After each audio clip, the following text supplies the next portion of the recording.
None of the important figures have arrived yet. Huh. Looks like the conference won't be starting for a while. Such a bustling place. I think I'll take a little walk around.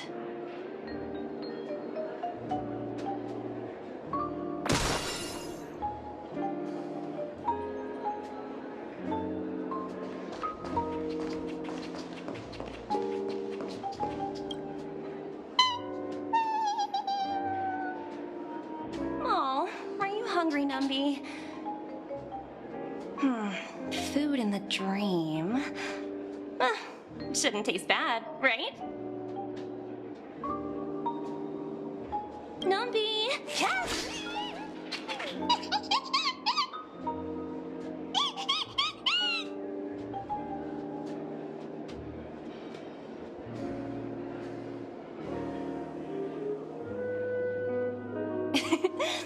There. Don't be so greedy. Leave some for the other guests.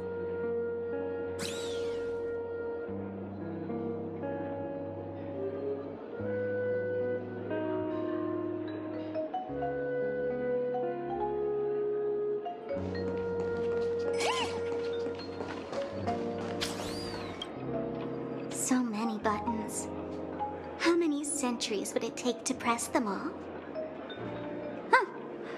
Didn't expect those pooches to actually recycle them all.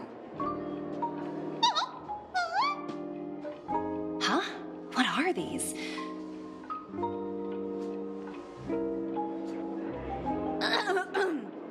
For your safety, please stay away from those objects. For my safety? Are these buttons something dangerous? Not exactly. Lately, there's been a prankster in the Sweet Dream who's been handing out strange button devices to anyone he meets. According to those involved, he said something like, "Just press this button and all of Penacony will explode!" Luckily, no one believed him. Still, the Bloodhound family collected these buttons just to be on the safe side.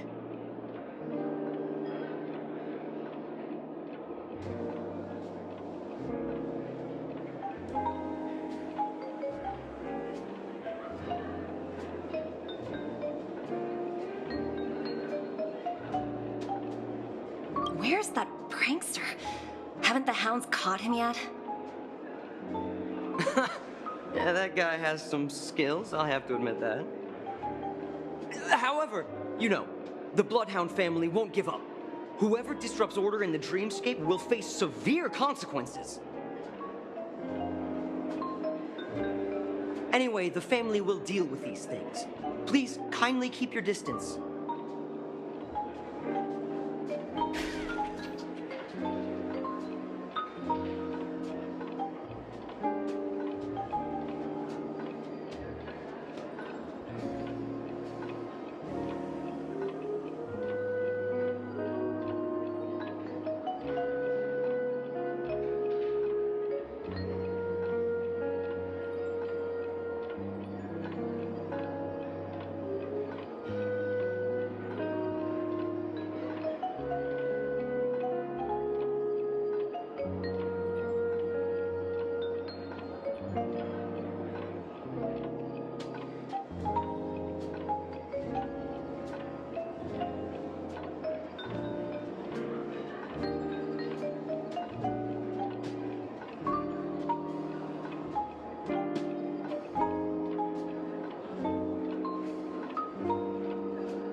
Greetings, madame.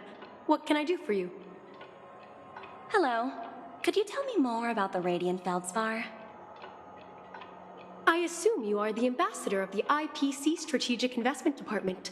It's my honor to assist you. The Radiant Feldspar is owned by Mr. Odie Alfalfa, head of the Alfalfa family. Mr. Alfalfa invested a significant amount in building this luxurious airship an Ember era ago, and it has been sailing across the 12 hours of the dreamscape ever since. Oh, so it's owned by old Odie himself. No wonder the ship is so lavishly decorated. Indeed, Mr. Alfalfa has impeccable taste. Only the most prestigious guests are invited by the Alfalfa family to board this airship. Please allow me to continue my introduction. The Radiant Feldspar had been cruising over the Sea of Dreams in Penacony for an entire Ember era. But its voyage was temporarily halted due to the recent reverberation. Reverberation? Such a formal way of putting it. You're really downplaying the whole thing. I apologize. Please continue. Following the previous reverberation in the Sweet Dream, the Radiant Feldspar had to suspend its voyage temporarily. Thankfully, the factors that disrupted the dreamscape have been resolved. However, due to, well, certain special reasons, the Charmony Festival, originally scheduled at the Penacony Grand Theater, had to be temporarily postponed. So, Mr. Alfalfa suggested relocating the Charmony Festival to the Radiant Feldspar, taking this opportunity to announce the resumption of the airship's voyage. Ah, well, that would meet the family's needs and also create momentum for Mr. Alfalfa himself. Quite fitting for a legendary tycoon like him. Thank you for explaining matters to me. Goodbye.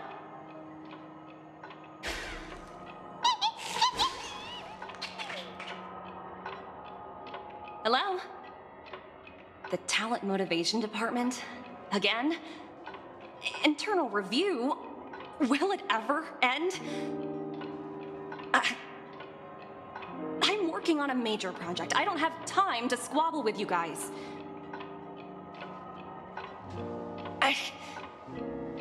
The way I handled the Urillo case was approved by senior management, and all of the project logs and calls are complete. Can't you check on them yourselves? I just don't understand. Why are you so fixated on this minor case and constantly escalating it? Seriously, what's your purpose? Sounds exhausting. Why not just hang up? In my opinion, you handled that project quite well. A little ball of ice in exchange for the Astral Express's good favor. That's not a bad deal for the department. It's been a while, little Yelena.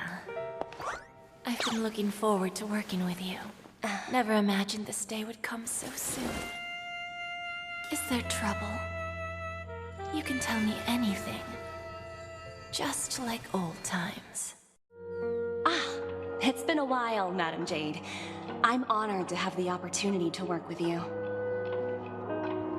You're still so formal, aren't you? Forget about the hierarchy and treat me as your equal. No need for unnecessary titles like Madam. I'm sorry, but it might take to that. After all, you are a senior. Well, now that we're both members of the 10 Stone Hearts, I need you to be at your best.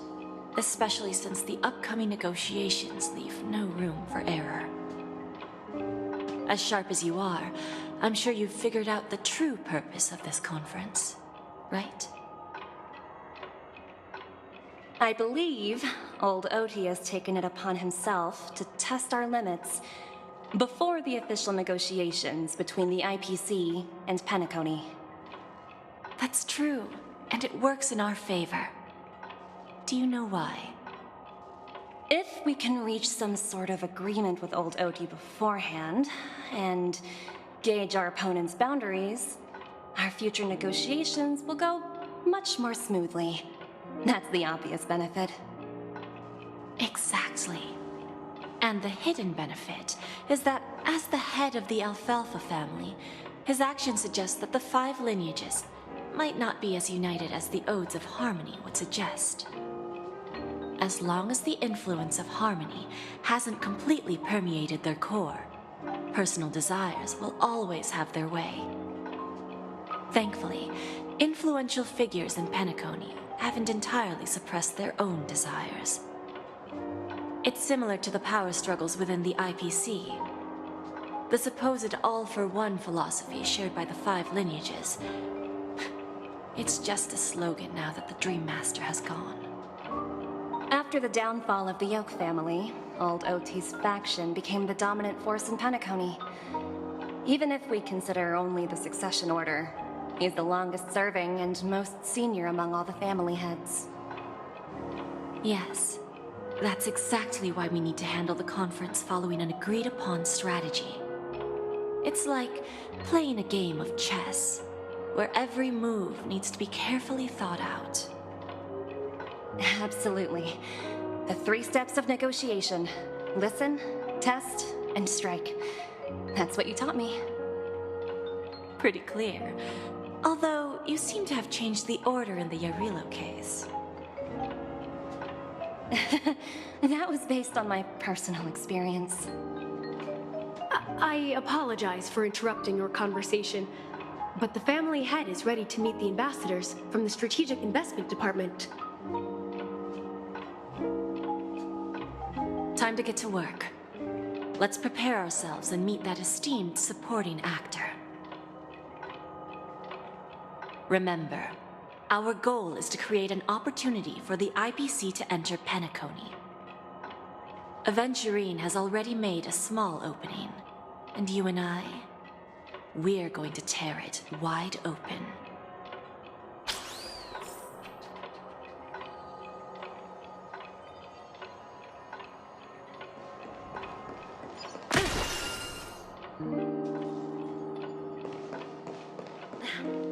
Watch yourselves in front of the IPC.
Free stuff.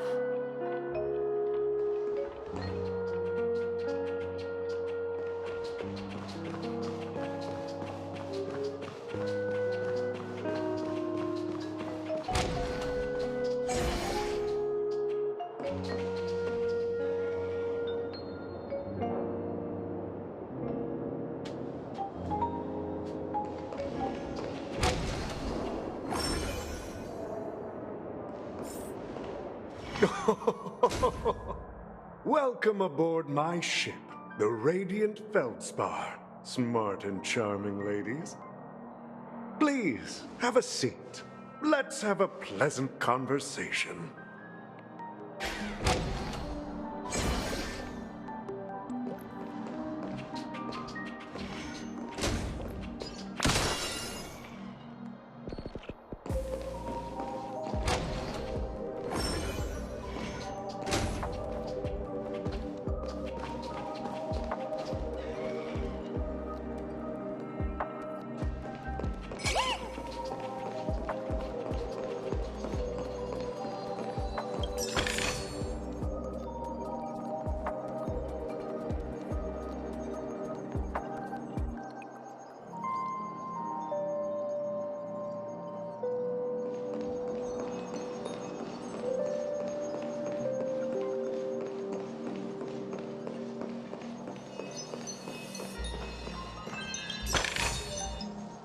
hard work pays off.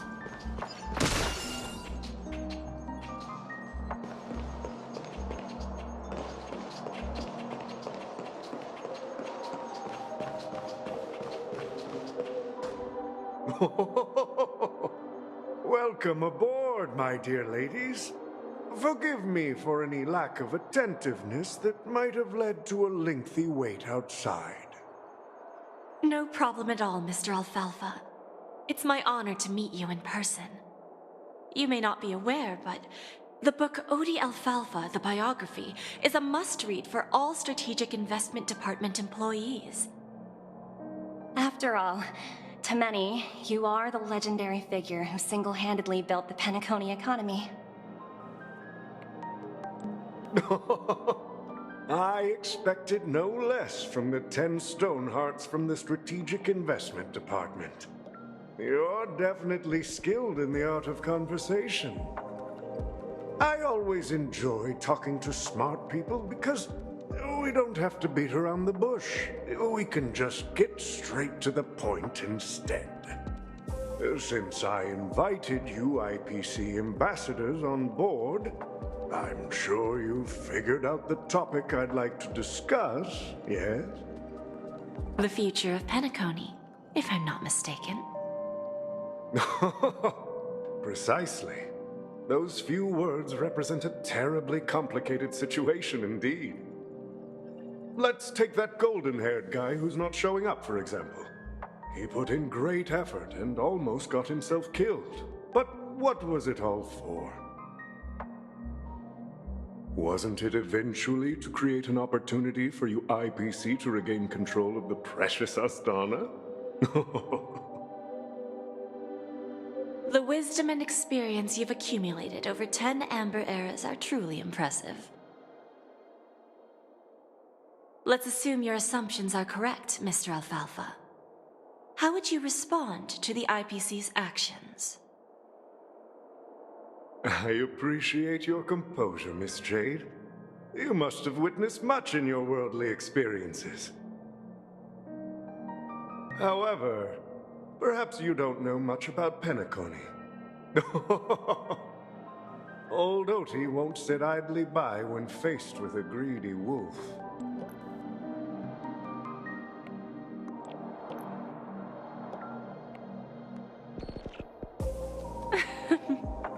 Please, go ahead. I'm all ears. Then I'll be straightforward. I requested this meeting before the official conference to dissuade the Strategic Investment Department from trying to lay a finger on Penacony. If you back off now, you can make a smooth exit and prevent the IPC from losing face during more important negotiations. One of our P-45 executives was attacked and nearly killed in the Dreamscape. The IPC can't simply ignore this incident. Moreover, considering the turbulence during the Charmony Festival, Penacony's credibility has taken a hit in the public's eyes. Despite your determined attitude, the issues plaguing Penacony are real, are they not? You used the term real, Miss Topaz, but let's not forget that this is the realm of dreams. If you want to succeed here, you need ambition and unconventional thinking. Curious about how I plan to respond to the IPC? Well, I don't mind sharing. My actions will help Penacony take a significant step forward by self-listing and going public. Going public? If I'm not mistaken, you want to bypass the IPC and go public on a universal scale. Precisely. Instead of watching the IPC gnaw away at Penacony, I'd prefer to open the doors of the sweet dream to the entire universe.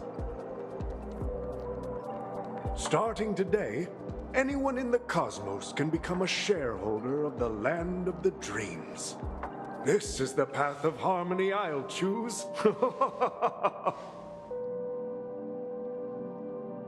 This reform should have been implemented earlier, but unfortunately, the Oak family were a bunch of blockheads blinded by order. Their level of intellectual flexibility doesn't even come close to an old fellow like me. Thanks to the little reverberation earlier, the biggest obstacle between me and my reforms has been eliminated. The Alfalfa family will publicize the financial results of Sweet Dream Paradise, so that the entire universe can see that despite the catastrophe, Penacony still holds immense potential and opportunities, and that the family remains confident in its future.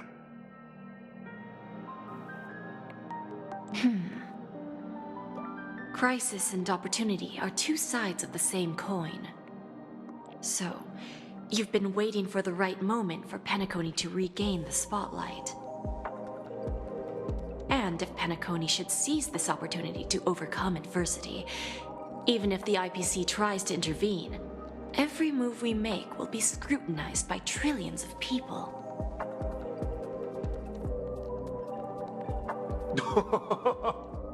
Now I'm convinced that you've indeed familiarized yourself with my biography, Miss Jade. So, about your next move. Please consider it carefully. Indeed. We need some time to digest such a wealth of information. I suggest we conclude the first half of our conference, Mr. Alfalfa. Please allow Topaz and me to confer privately for a few moments, and to respond on behalf of the IPC later. Of course.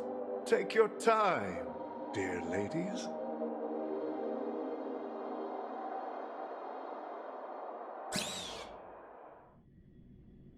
The Alfalfa family had a meeting with the IPC? I got this information from a message sent by that IPC ambassador. He said it was to return the favor. It's not hard to imagine. Penacony today is pretty much like the frontier prison it once was, with external forces casting greedy eyes and the undercurrent of order lurking within. Instead of falling into a situation where they are plagued by both external and internal threats, Penacony would rather take a step back and invite the IPC to negotiate at the table, ostensibly to cooperate, but in reality, to secure more opportunities for their own survival. Well, no wonder they sought the mediation from the Astral Express. In your opinion, who should we stand behind? I don't think the followers of the Harmony are completely innocent victims in all of this. For reasons unknown, they have a strong desire to smooth things over, which leads to speculation about their motives. If either the family or IPC were to assume full control of Penacony, it would return to its previous illusory dream of hedonism, and the efforts of those previous nameless would once again go to waste. There you are. Did you rest well? I didn't disturb you since you were in a deep sleep.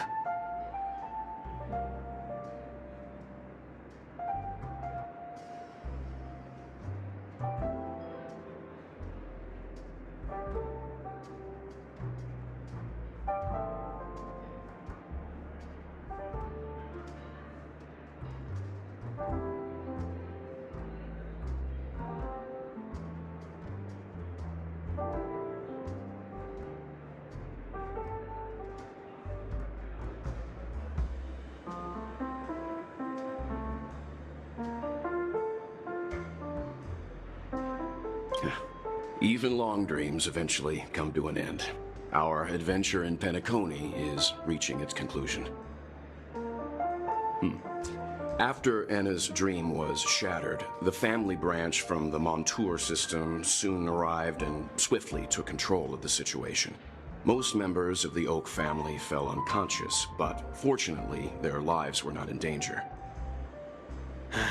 the mastermind behind the plans was confirmed to be Gopher Wood, the previous Dream Master. But by the time we arrived, he was dead already.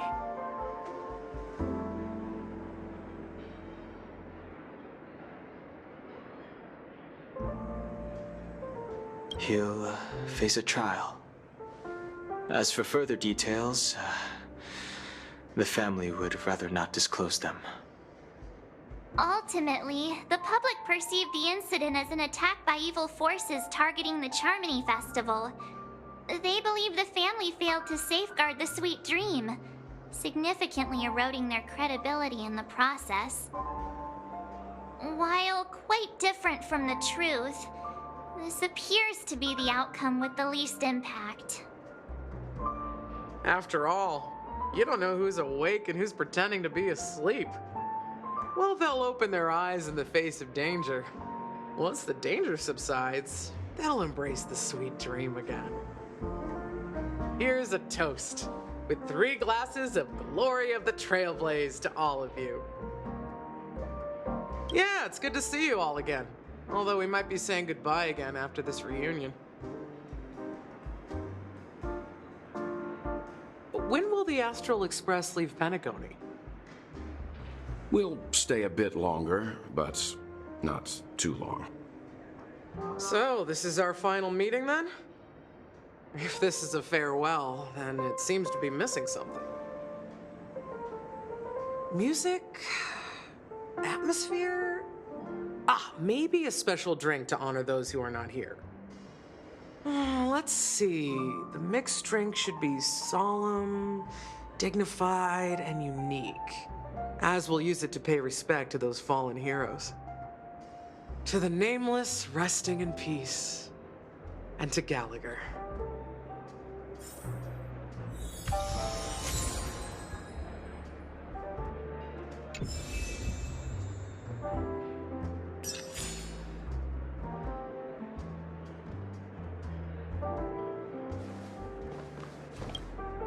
It's rare for all passengers to leave the Express together during a trailblazing expedition.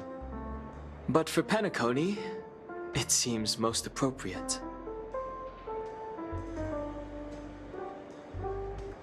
Given the conductor's presence, there's no need to worry about it. However, it's crucial that we soon return to inform Pom Pom about, the Nameless. In my dream, the Express stopped at many places, and passengers came and went.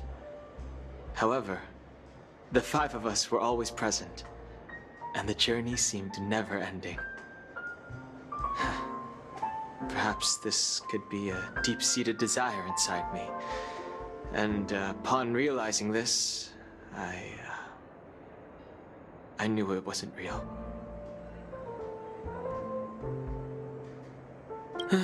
No related records exist in the databank, but I have a theory. The hidden dangers of the Order have always been within the Harmony, and this issue existed within the family from the very beginning. However, now that more powers in the universe are aware of this secret, the situation in the cosmos will become more complicated.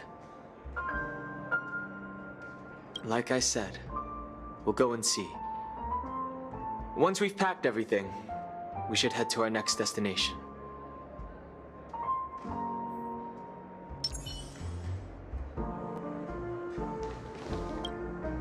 This trailblazing expedition has been thrilling and memorable. Hopefully we've all gained insights about ideals, paranoia, clarity, and dreams from the experiences we've had. One bird longs for the earth and the other longs for the sky. Even if Robin had to stop her brother with her own hands, she won't give up on him. However, facing punishment from the Harmony is inevitable. He will face a trial. As for further details, the family would rather not disclose them. Since the family took up residence in Penacony, the Order has been hiding in plain sight under the guise of the Oak family, using the Stellaron's power to strengthen their hold on the Sweet Dream, which eventually resulted in disaster. That's the claim the family makes. Whether they were truly unaware of all this is a delicate matter. Venturine's efforts finally earned the IPC a seat at the table. As a result, a more senior representative arrived in Penacony and initiated negotiations with the family. As far as the Astral Express is concerned, the IPC will make for an invaluable ally during the negotiations to prevent Penacony returning to its former ways. Well, it was somewhat surprising. In that dream, I returned to my homeworld and reunited with my long-lost friends. And for some reason, Acheron resurfaced in my mind. When I realized that her conclusion was not preserved in memories, I became aware of the bitter truth. The conclusion of a journey can often be sorrowful. All we can do is to try to make sure it ends on a happy note.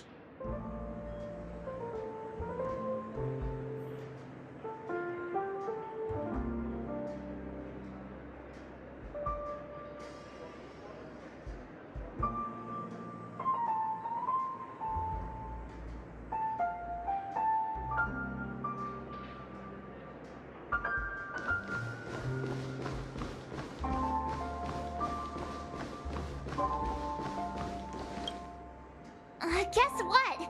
Something weird just happened when I was on my way over here. Someone gave me a strange gift. So I unwrapped it and found out it was a button with a message on the back. Just press this button and all of Penacony will explode. That sounds terrifying. Of course not. Who would press something like that? By the time I turned around, the person had already vanished, so I handed it over to a nearby hound. I heard there were many similar reports before the Charmony Festival started. I'm really worried about the future of Penacony.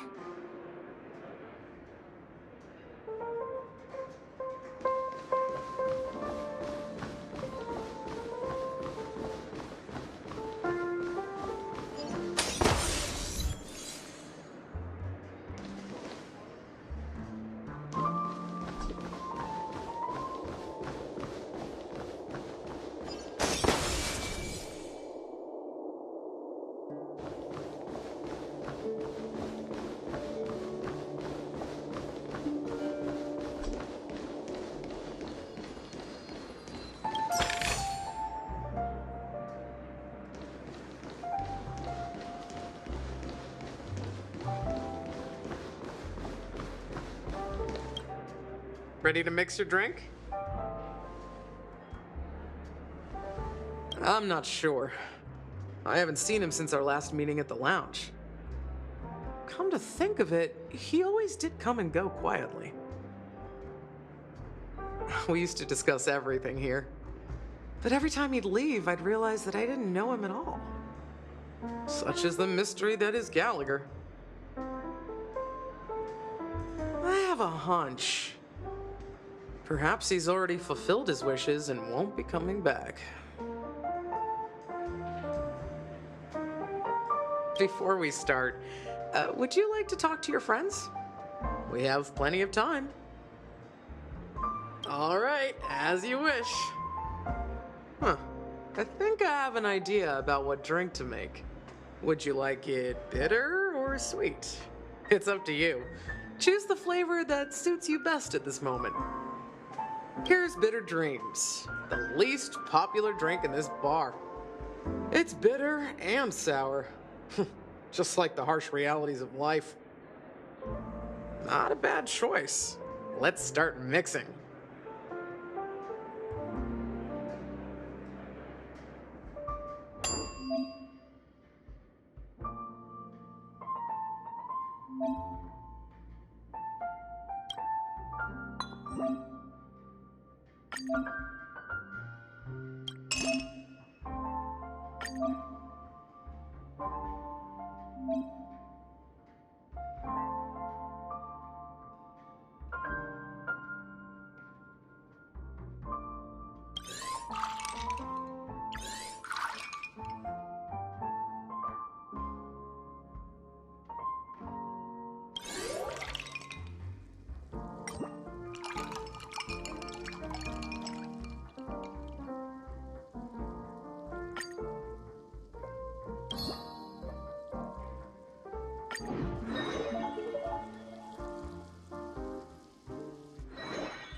Words always fall short.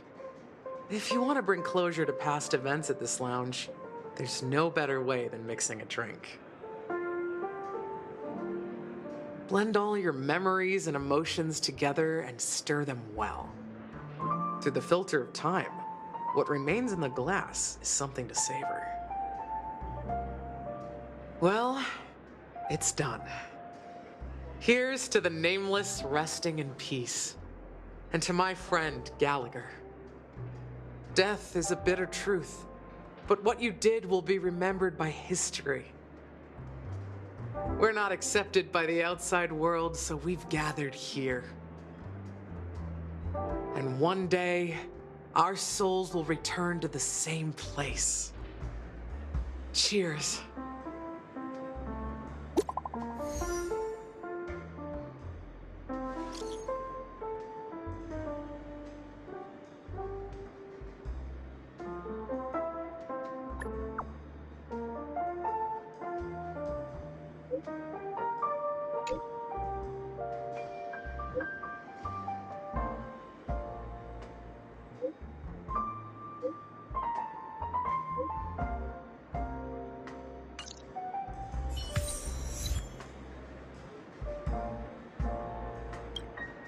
Oh, are you leaving? Well, then take this with you. I've mixed more of this last special drink for you. The past shouldn't be forgotten. So I hope it brings back the flavors of Penacony. Thank you. I'm sure it'll leave a lasting impression.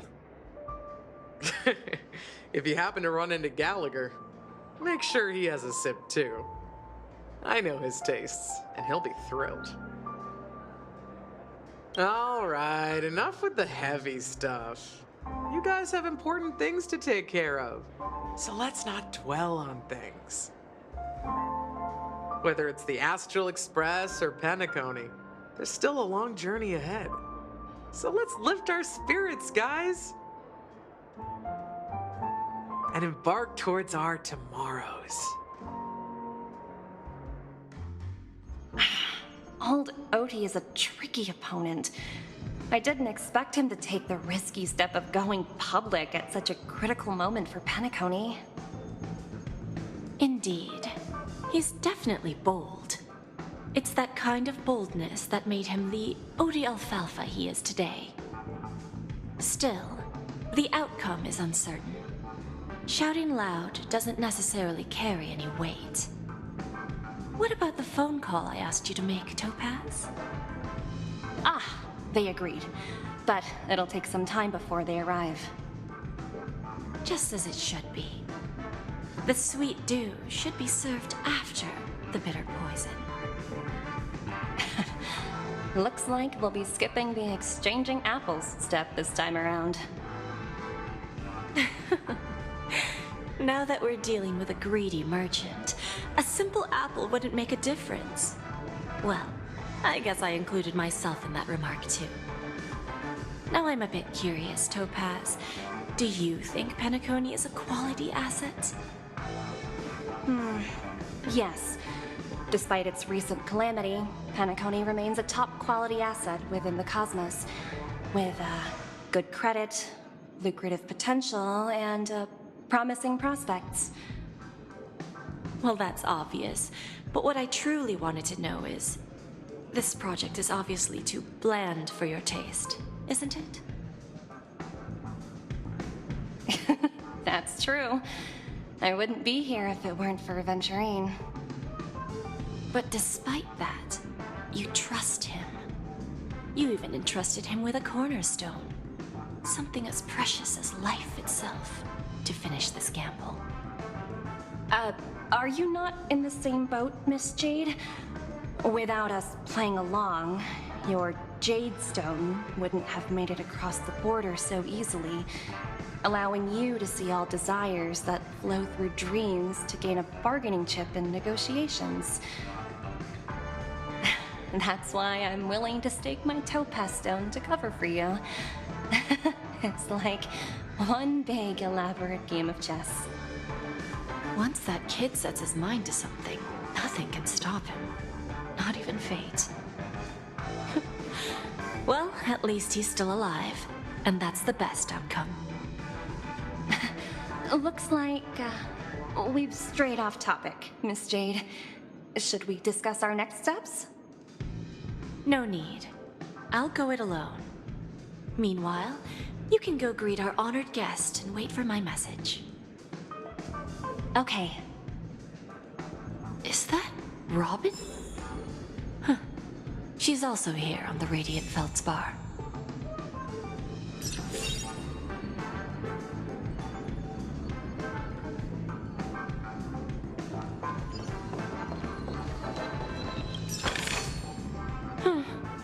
Not exactly eye-catching.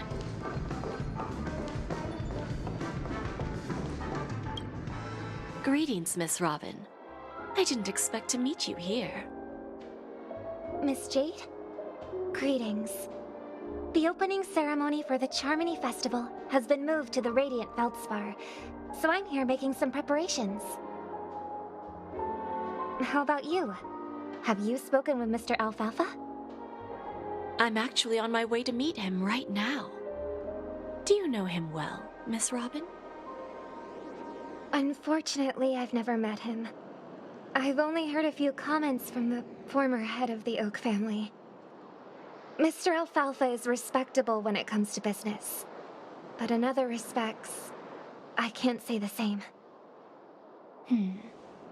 Where do you think the future of the planet of festivities is headed?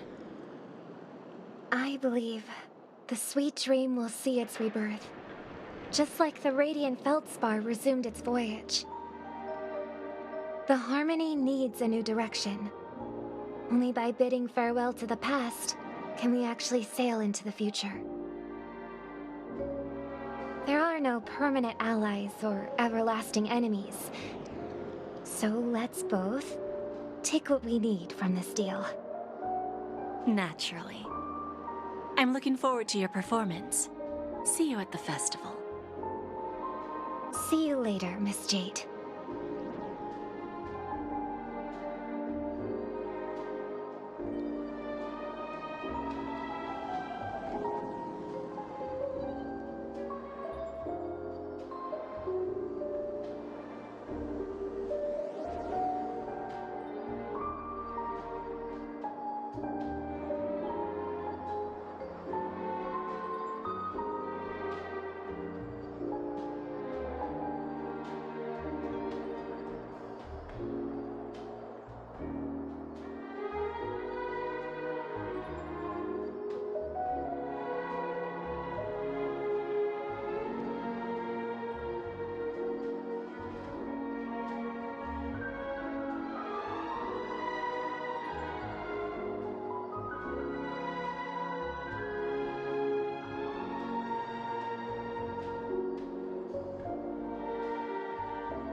Looks like this one.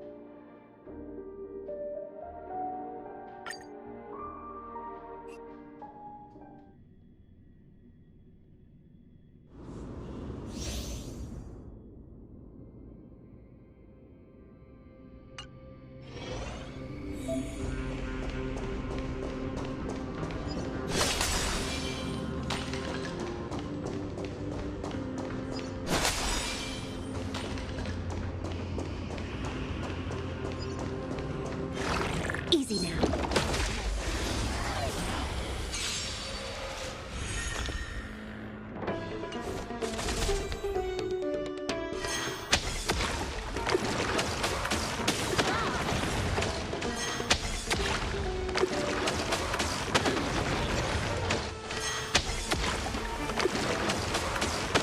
Retribution will find you. In this endless battle of the abyss, your cries rise.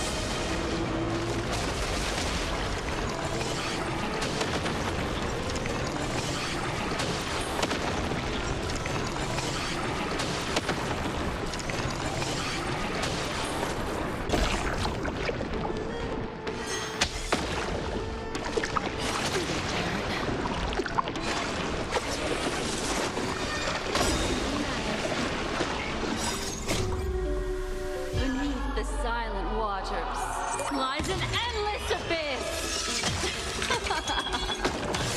Relax. Time to say bye.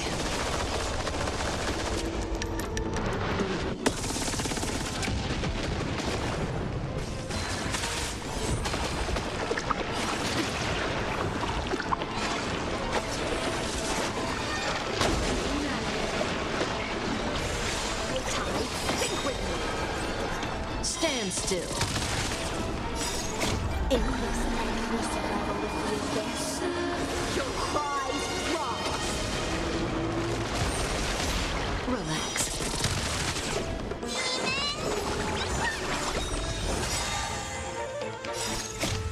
Move aside, amateurs.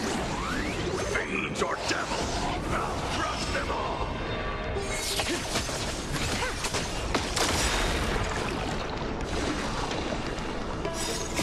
Time to say bye.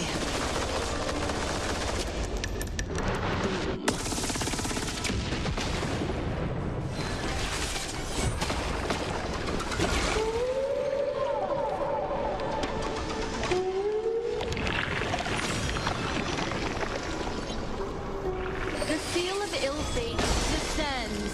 Stand still.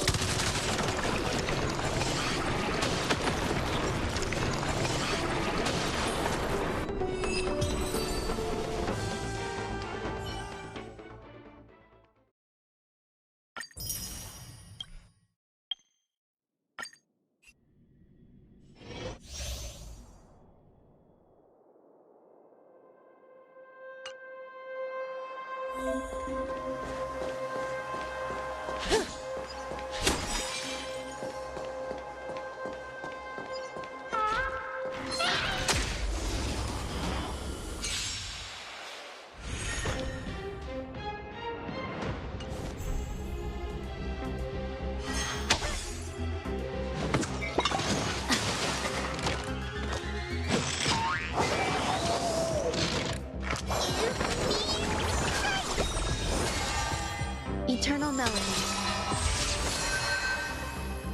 Here, all yours. Relax.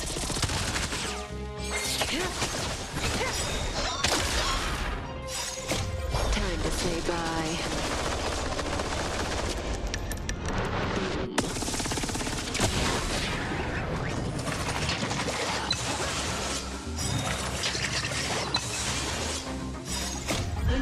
the silent waters lies an endless abyss.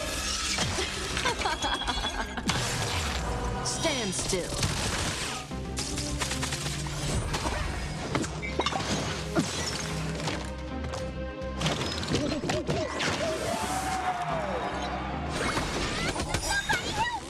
Relax.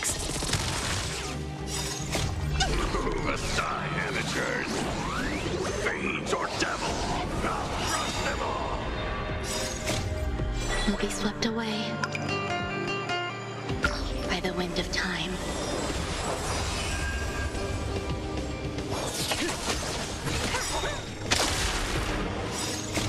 Time to say bye.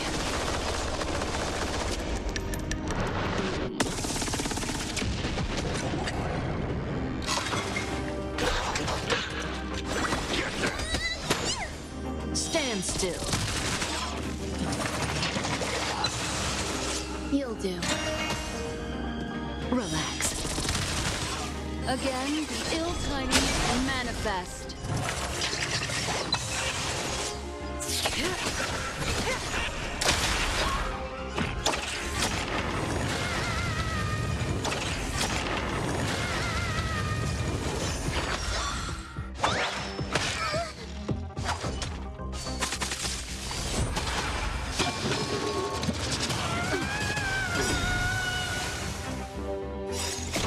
Time to say bye.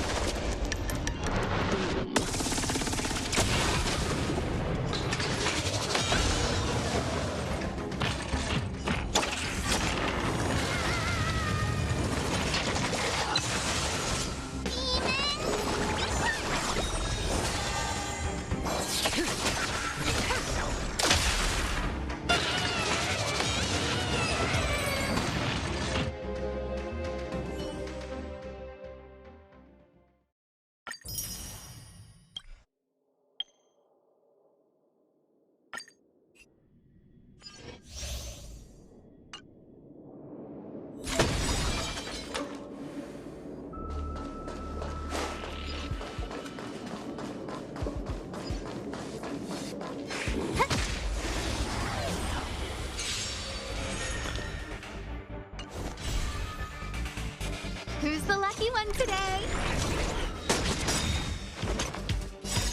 Oh, profound secrets of the stars! Give these trailblazers your blessing!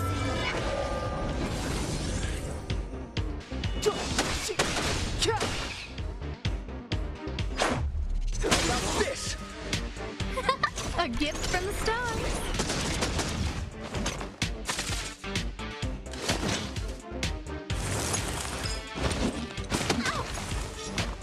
The time is now.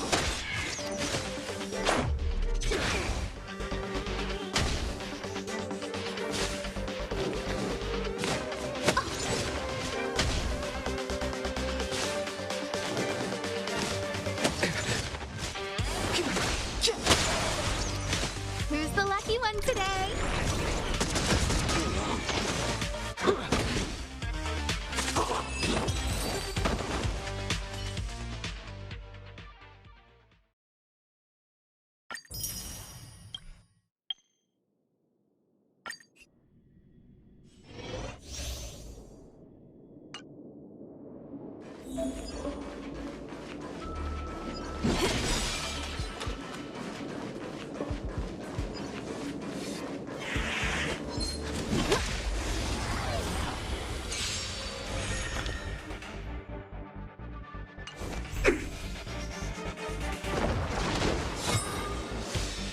All the best.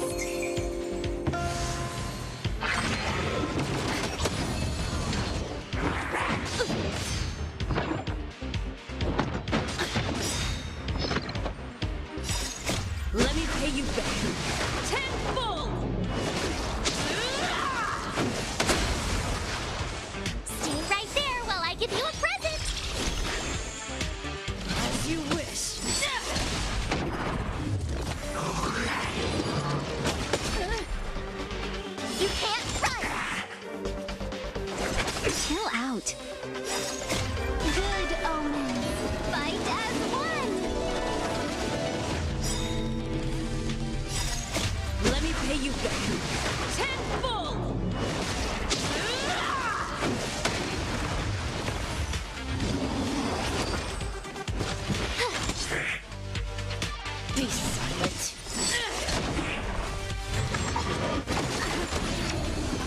Try that again!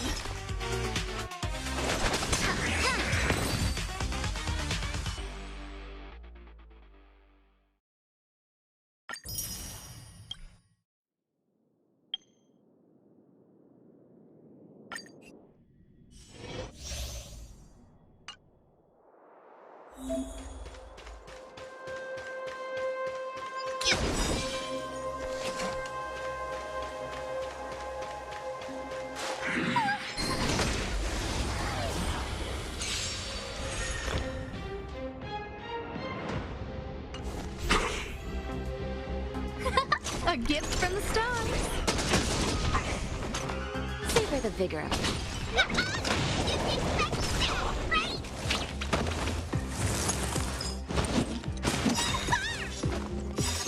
Pitch dark hook with great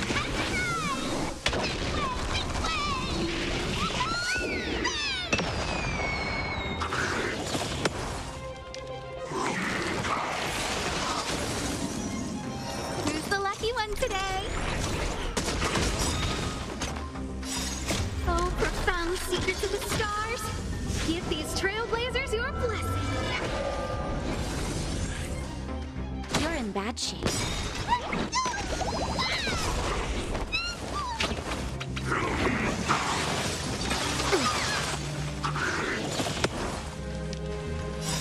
Just a little something. Think nothing of it.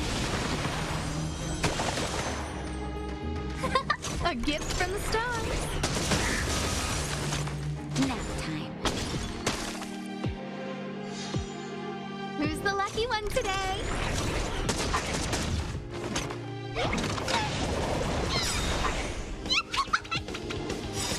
pitch dark hook with great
Looks like this collateral won't be.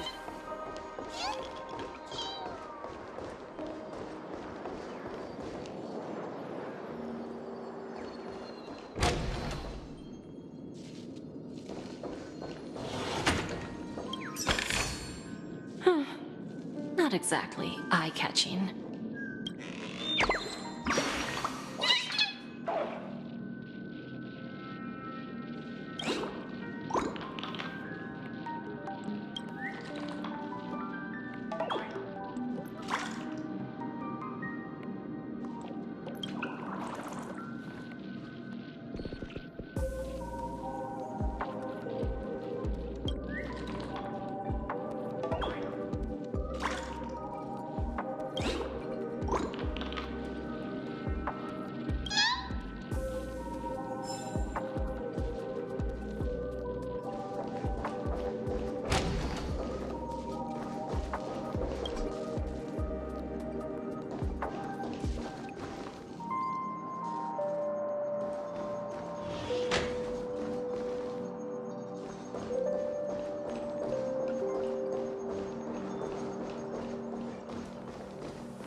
Thank you for your patience, Mr. Alfalfa. Let's continue our discussion. Figured out something already, Miss Jade? But where is Miss Topaz? Topaz has something else to take care of. You'll be seeing her later. Talks can still continue between the two of us. Is it just me, miss? Your tone sounds very different now. I need to set a good example for my junior. It's not a good habit to be too loose-lipped during negotiations, right? Now we can speak frankly and openly. Do you believe what I said, Odie? You're not the only merchant who has seen the changes in the cosmic market over the past 10 Amber Eras. Interesting. Now that's interesting. Good. It's good to be straightforward. Openness and transparency are my things. So, tell me, what's your next move? Unfortunately, I'd like to speak the harsh truth before laying out my plan. Let's cut to the chase. First, your plan won't work. Penacony has no way of sidestepping the IPC and going public. Second, you can't stop the IPC from entering Penacony. We've got all the time and connections in the world to find a way in. We'll keep tearing down and rebuilding this place until the Asdana system gets used to the IPC's ways again. Now, I'm repeating your words exactly. If you don't want to be a laughingstock and have everyone gunning for you at the official conference, you'd better drop your little pie-in-the-sky plan. Oh, interesting. Indeed. You surely have a way with words. Now, I'm curious to know what you have up your sleeve. Mr. Alfalfa, let's not forget that the IPC controls the biggest interstellar publicity platform. More than half the news networks in the universe take their orders from us. The moment news spreads about Penacony going public, trillions of customers will immediately receive a message like this. The family's protection for Penacony has expired. Any mishaps in the dreamscape could result in permanent brain death. Care to guess how many ways we have to turn Alfalfa credits into worthless junk within a measly 24 system hours? With the entire cosmos keeping a close eye on Penacony, I assure you, it won't be too hard. You really think you can pull that off? Even from Pier Point, as distant as it may be, I'm more than capable of keeping you on a tight leash. However, if you agree to give up that half-baked plan to go public, the IPC will assure you that we'll never jeopardize the interests of the family heads under your leadership. After all, we also need allies here in Asdana. The IPC can assist Penacony with financing, starting by acquiring 30% equity shares. With our financial support, stabilizing and rebuilding Penacony will be a piece of cake. 30% equity, you say? Who can guarantee you won't want more in the future? That's the brilliant part of it all. The answer is simple. No one. There are no guarantees. It all hinges on self-awareness and mutual respect. However, the board of directors will consider the interests of the family heads to some extent. You're a smart merchant, old Odie. Isn't the whole purpose of this elaborate game to showcase your business acumen and seek more benefits for the family? It benefits us if we both take a step back. And if that's not enough for you, I'm pretty sure that another goal of making Penacony go public is to expand the influence of the Planet of Festivities and attract more customers. I understand your concern, and I have a solution for that, too. Fine. Now I see your sincerity.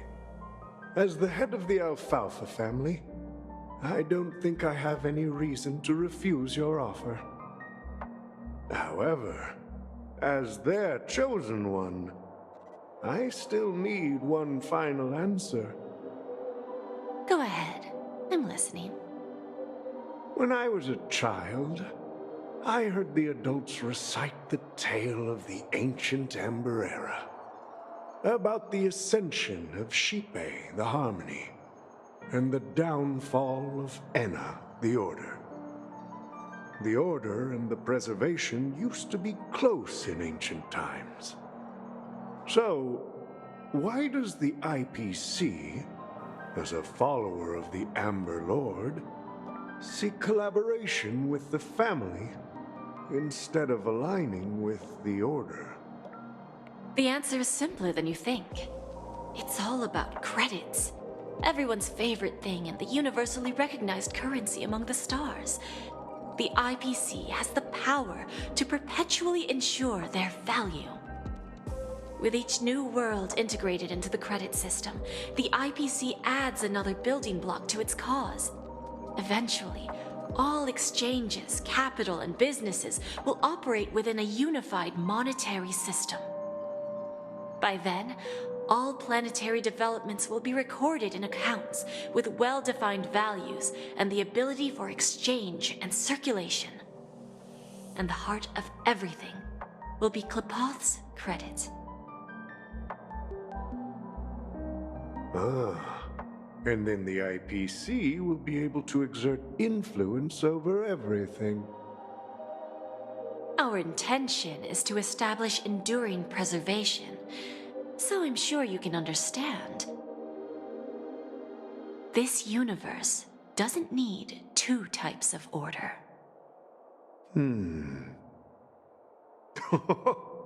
Well said. Now you've convinced me. All right. Tell me your solution. Let's see if we're thinking the same thing. Then let's continue our conversation. Please, Topaz, invite Sweet Dew to join us at the table.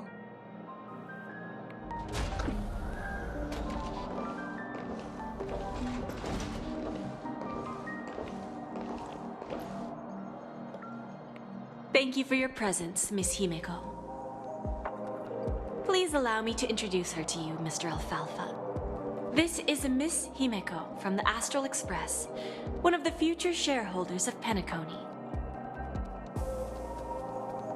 I've heard so much about you, Mr. Alfalfa. It's an honor to meet you as representative of the Astral Express.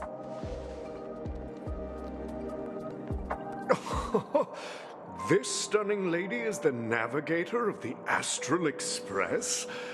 It's a pleasure to meet you. I believe everyone here is familiar with the general contents of the proposal. After this round of financing, the IPC is expected to hold 30% of Penacony's shares.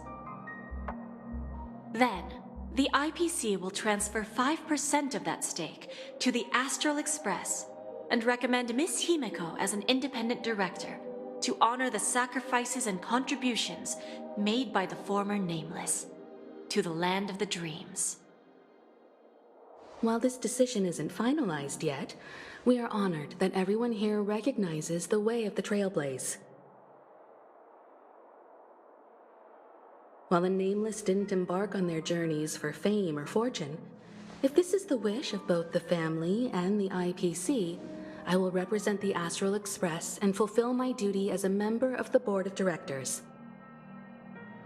The entire crew has agreed to assist in the reconstruction of Penacony. Beyond that, in our future travels, we are committed to bringing the beautiful dreams of the planet of festivities to more worlds. Of course, all cooperation is based on one premise. The path of harmony in Penacony must not be distorted again, and such a tragedy must never recur.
Old OT is in agreement, so the issue is settled, I presume.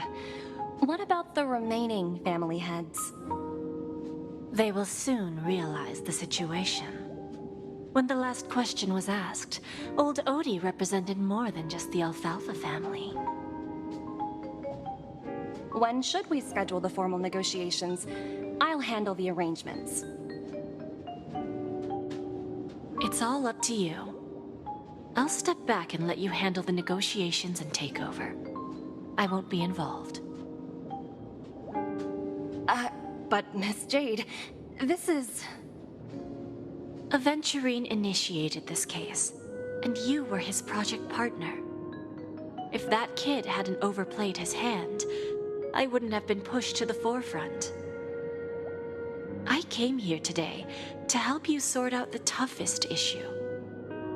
I trust you'll be able to wrap things up quite nicely, little Yelena. Of course, there won't be any problems. And please, give Diamond my assurance. Don't worry. Diamond has always trusted us. I'll put in a good word for you, and you'll have your P-45 position back in no time. Radiant Feldspar. What a fantastic ship. Now that my business is done, it's time for me to indulge in my own little hobby. Ah, you want to open a Bon and Jade exchange branch on this ship too? Opportunities like this don't come around often. Just look at the guests on this ship. They're surely holding a wealth of valuable treasures. Well, I'll take my leave. A pawn shop can't run without a boss. See you around, Topaz. I have one more question for you, Miss Jade. Go ahead. That dose of bitter poison. I'm curious as to how you found this information. I didn't find the information. It came to me. It was from a lady concerned with the future of the Harmony. In return, I've agreed to help her with something. But that's for later. We can deal with it after we leave Penacony. You see, that's what investment is all about. The seeds of opportunity are already sown. They only need a little bit of nourishment to take root. And then after, all we need to do is wait patiently. Like right now, for example. It's just about time my final guest boarded the ship.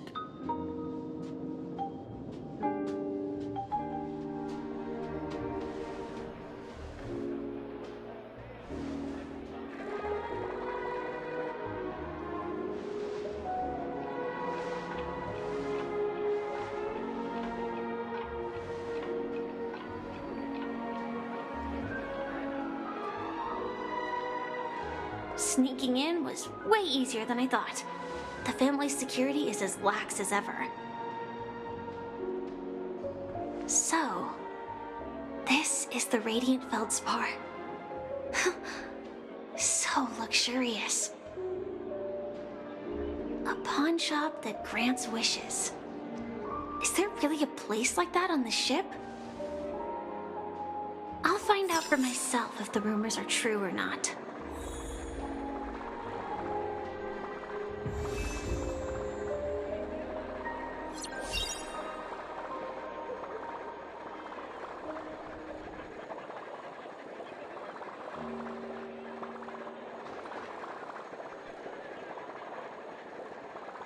I tripped and fell right here. Just completely face planted.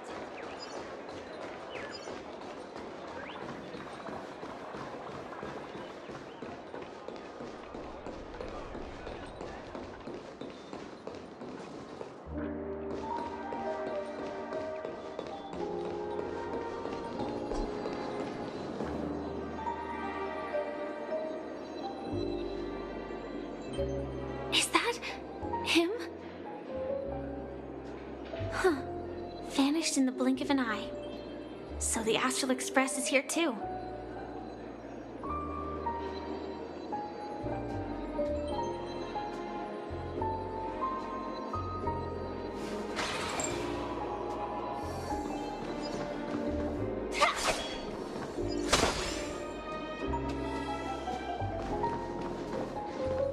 By the way, there's one more thing. Mr. Alfalfa and I discussed it. I'll present a gift to the Astral Express on behalf of the family as a token of gratitude for the Nameless's contributions to Penacony.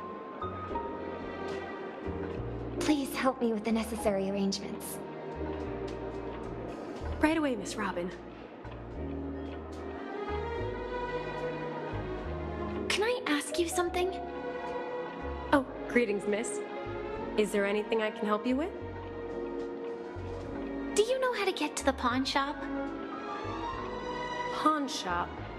Ah, you must be talking about Lady Bonajade's place, right? I heard she offers, special services there. I've marked the pawn shop's location on your device. Please feel free to check it out. Lady Bonajade. I think I've heard that name somewhere before. Was it from Silverwolf? Come to think of it, she disappeared after mentioning that she was going to meet with the Genius Society. I wonder how things turned out for her.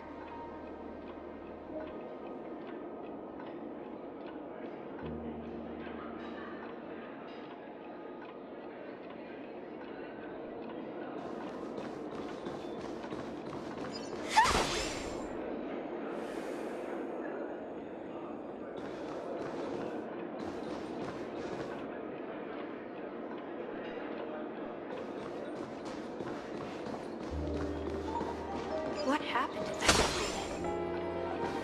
The Charmony Festival has really been postponed.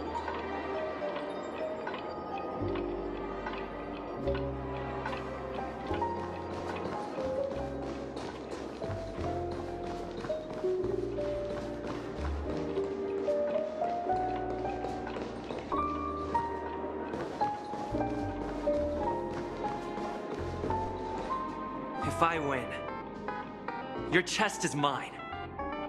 Who said I was betting with you? I did.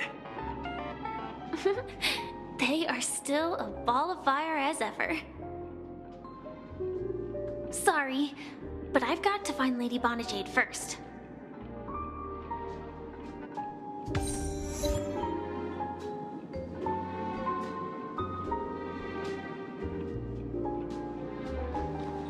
No, it's not the best time to do that. Sorry, but I've got to find Lady Bonajade first.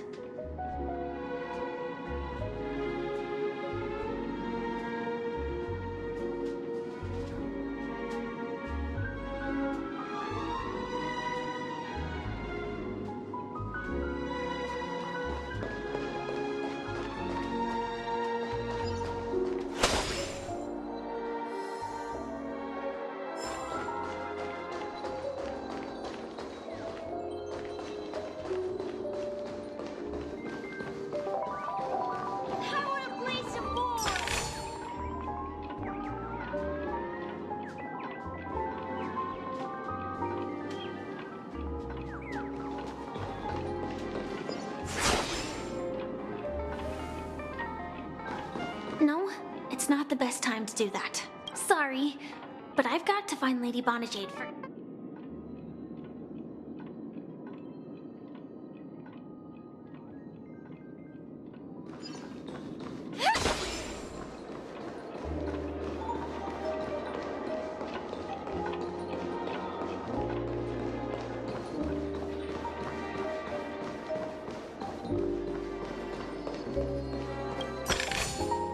Inspection complete.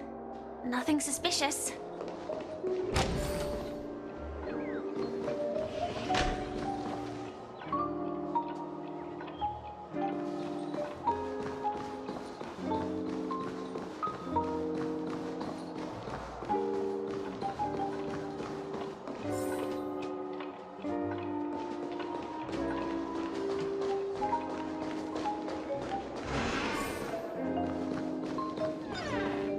Welcome to Bonajade Exchange, Radiant Feldspar branch. How should I address you, dear lady? Just call me Samuel. Samuel. Nice name. So what do you need, Miss Samuel? And what are you willing to give up in return? I want to keep on living. And for that, I'm willing to give up everything I have. Everything you have? That's right. Everything. Miss Samuel, I think you'd best turn around. It seems you're not quite familiar with the term pawn. What do you mean? I mean it literally. I sense your burning desire to live, but unfortunately, you don't have anything of equal value to offer. Okay. A pawn shop that grants wishes. I see. It's just a marketing gimmick. Well, that's quite a harsh accusation. I understand you may not fully comprehend what I mean, but don't worry. I'll help you understand. Go and talk to these people. They're all customers of my pawn shop. See for yourself if their wishes have come true. Once you've done that, come back to me. I'll help you understand the true meaning of pawn and make you realize what you're missing. That Lady Bonajade feels more like a money lender rather than the owner of a pawn shop. Well, I've got nothing better to do anyway. I'll do as she says and see what happens.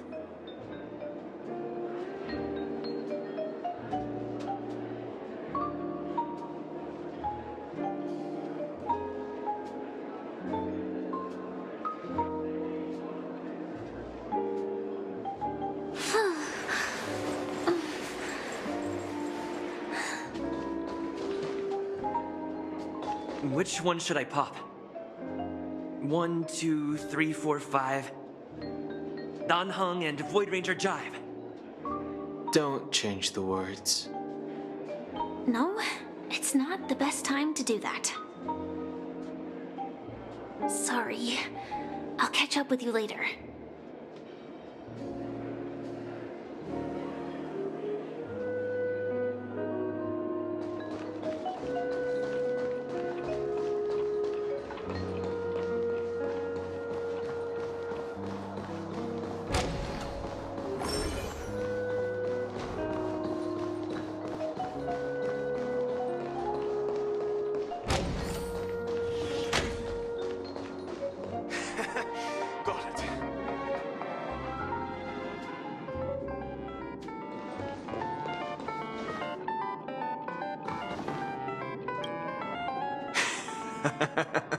You stupid little girl. Coming back to lose more money, huh? Enough talk. Let's get started. This will be our final game. I'm betting my entire fortune. Oh, a big talker, huh? All right, let's see what you've got.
I actually won! This can't be! You lost to me 10 times in a row. How could I possibly lose to you at such a crucial moment? It's true! Lady Bonajade has truly blessed me! Finally, my luck has turned for the better. Great new era for Stacy. The master gambler has arrived.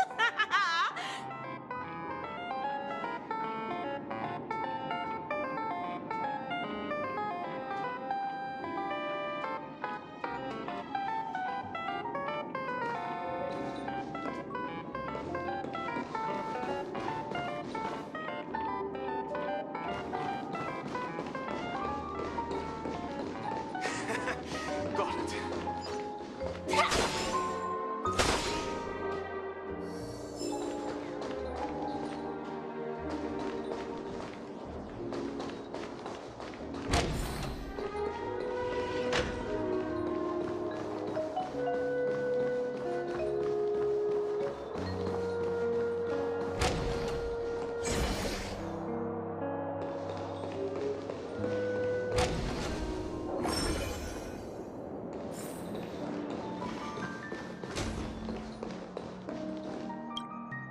I've prepared a gift for you, Dorothy. Check this out. Whoa! What a beautiful necklace! Is it made of cymophane? It's stunning. How did you know I love jewelry made of cymophane? It has the same purple hue as the necklace my dad gave my mom. I've never told anyone about it. How did you find out, Del?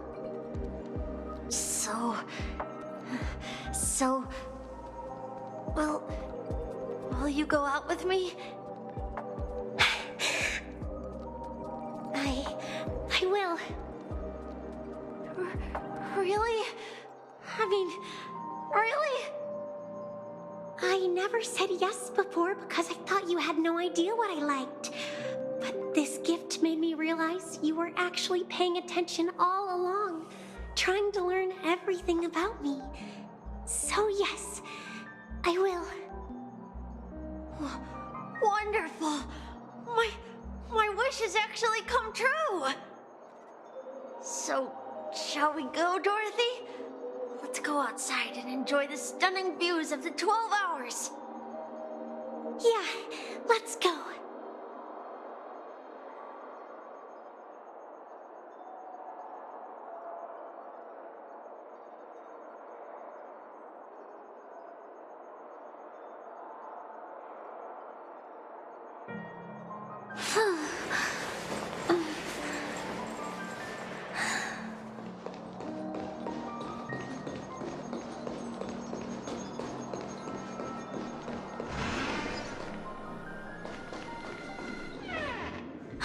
Hey, did you see that? The gray-haired one outside. Don't look around, just focus on your drink. Seriously, they look like a total lunatic. Is that him?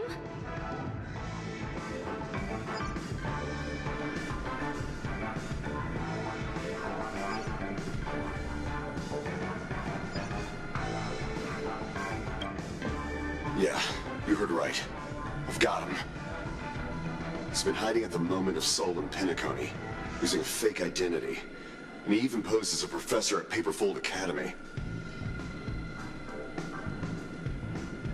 I've made a deal with the family. I'll leave the extradition-related paperwork to you. How'd I find him? Well, Let's just say I had some help from an influential figure. Don't ask for the details. 22 years. Yeah. 22 years of chasing this guy all over the cosmos.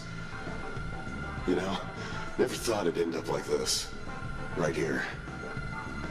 I'm gonna hang up for now, partner. I need to raise a glass to myself.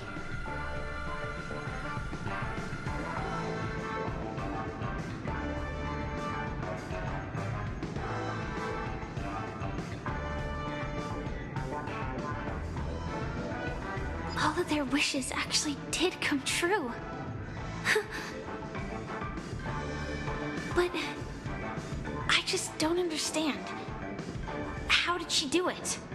And what does pawn really mean? I should go back and ask.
So you're back, Miss Samuel. Yeah. I found those people. And it seems their wishes did come true after visiting the Bonajade Exchange. But I'm not sure what you want me to see. They all seem to be living fulfilled lives. Not so fast. This step was just to show you that the Bonajade Exchange is genuine. That I had the power to grant their wishes. And now, I'll tell you the price they paid. Dell was from a wealthy family. He was head over heels for Dorothy and wanted to win her heart. So he made a deal with me. He put up his entire fortune in exchange for a gift that would impress Dorothy. It was a piece of cake for me, thanks to my IPC connections. However, Dell will soon find himself evicted from the dreamscape because he can't afford his room. Whether he can bounce back from poverty, well, that depends on him. Let's just hope that necklace will keep their relationship from crumbling. Then there's Stacy, a lady with a gambling addiction. She wanted some serious luck, but she had nothing to offer. So I took something else instead. I took away all her close relationships. From the moment she stepped out of the Bonajade Exchange, every casino in the cosmos would remember her name. But her parents and siblings would sever ties with her, and it would be impossible for Stacy to make any real friends again. She will accrue a vast wealth due to her good luck, but she'll never be able to use it for the people who truly matter to her. As for Detective Walker, he spent 2 decades chasing down a wanted criminal for some heinous crime. But he never caught the guy. In his desperation, he came to me. He offered his own memory system as collateral. In due time, his memories as a detective will be erased, and he will completely forget his own identity and all the sacrifices he has made. Interesting, don't you think? I fulfill people's desires and grant them favors, and soon they come back to me with even greater desires. When people see others' desires get fulfilled, they develop their own desires. It seems like an endless cycle, but it does have a goal. In the end, I will get what I desire from this whirlpool. And patience, happens to be one of my greatest strengths. So now, do you understand what you must give up, Miss Samuel? Or should I address you as AR-26710, a remnant of Glamoth's Iron Cavalry? I'm not surprised. You are much calmer than I expected. Entropy loss syndrome. Truly an unjust misfortune, isn't it? The higher-ups in Glamoth implemented such a failsafe within the genes of their warriors, just to make sure the Republic's most powerful weapons wouldn't fall into the wrong hands. As for the price, those Iron Cavalries weren't exactly seen as regular, independent humans, so there wasn't really a price to be paid. However, you are different. You're now a Stellaron hunter, a living being named Firefly. Naturally, you want to continue your existence, but with the Firmament Front gone, the people who know the secret and can cure the disease are nowhere to be found. Are you suggesting that the IPC has a remedy? Well, there might be a silver lining. That's all I can say for now. I see. It's no wonder you said I can't provide anything of equal value. Because nothing I own holds any meaning. So, you're going to ask me to personally restrain my partners to ensure my own survival? Unfortunately, that's not quite the case. Partners. A nice way to put it. Now I'm even more curious about the Stellaron Hunters. Each of you has your own identity and a special bond with each other. It's strong and intimate, and yet it allows for independence. Just as the 10 Stonehearts follow Diamond, you follow your own leader. I wonder what they are like, and if all Stellaron Hunters are like you. Traveling on the path of finality, but struggling against your destiny. Attempting to move in the opposite direction. I really hope that one day, all of you will come and visit my pawn shop. I'll be waiting patiently for that day. Can I see this as an invitation? From Diamond to the Stellaron Hunters while keeping the IPC in the dark? Consider it more of a personal offer from myself.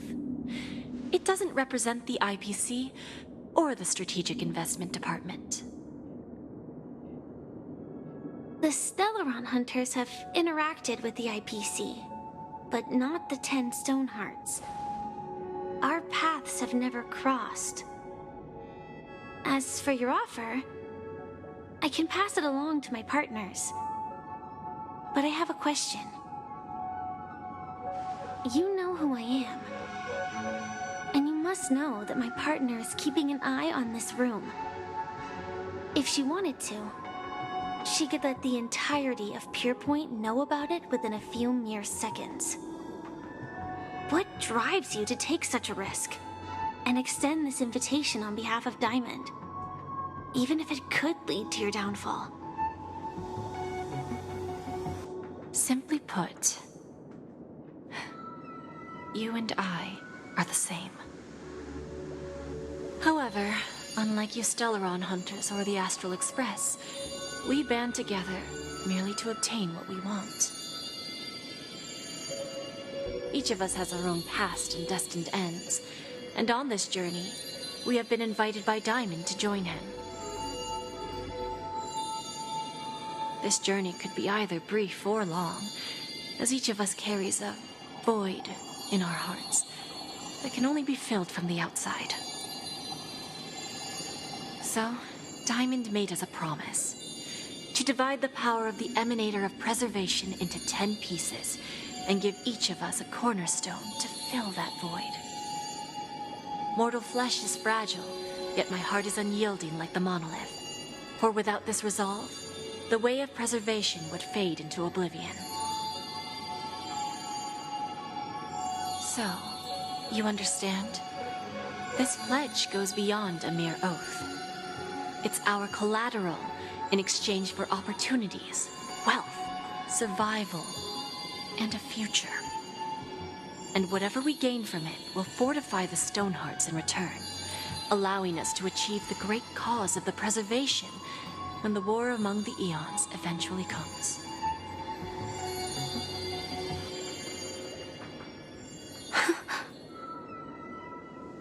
I understand.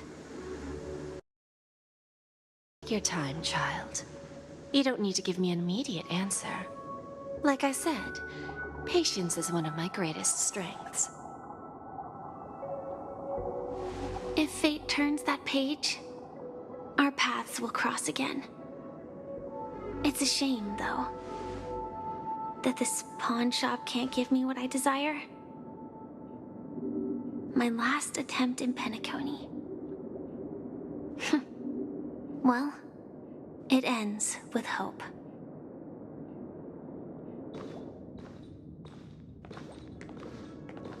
Lady Bonajade? I've come to deliver the collaterals promised.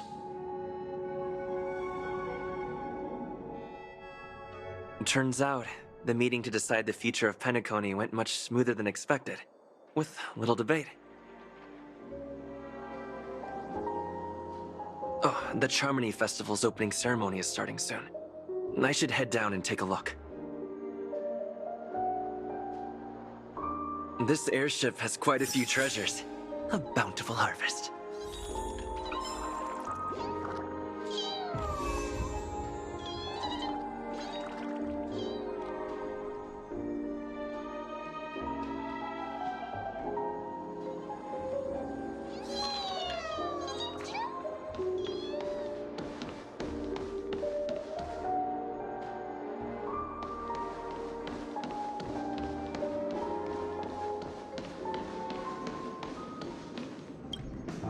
Remember, I can take you out with just one shot whenever I choose. Oh, that'd be my honor. Don't worry, I hate cheating at the table. You better. Ah, look who's here. The great hero of the Astral Express. The most dazzling trailblazer in all of Penacony. Oh, you're here too. Long time no see, friend.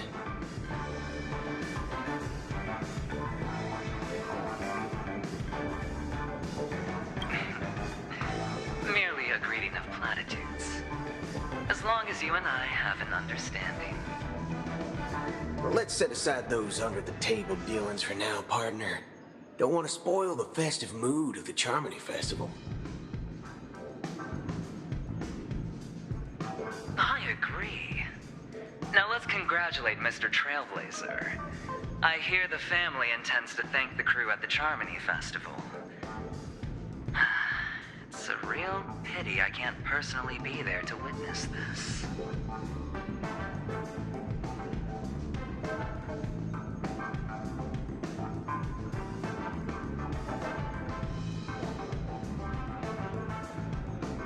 Well, my job was just to give the IPC an opening. Other things aside, I think I did a pretty good job at achieving this. While you were at Dreamflux Reef, we were actually close by. We wouldn't have been able to dig up so much dirty information without the help of a knowledgeable friend. But that emanator didn't pull any punches. My body couldn't hold out too long. Otherwise, this would have been settled in a much cleaner manner. No problem. Punishing the wicked and eradicating evil is a top priority. Would have been strange if we sat it out. Making an entrance like that, us Galaxy Rangers are making a comeback. Reckon you'll meet quite a few followers of the hunt on your journey. Do me a favor and pass on my regards, will ya?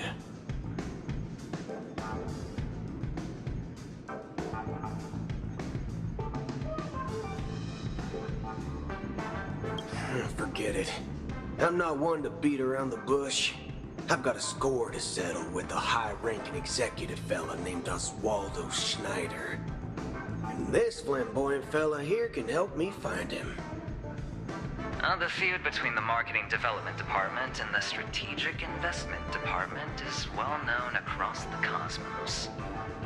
But what I didn't expect was the involvement of the Galaxy Rangers in this feud. Looks like things are about to get spicy.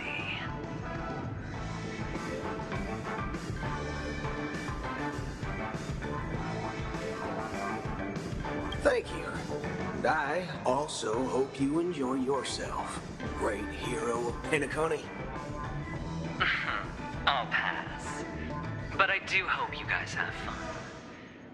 If you don't mind, let's play a few rounds next time.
Ah, yes. I remember you.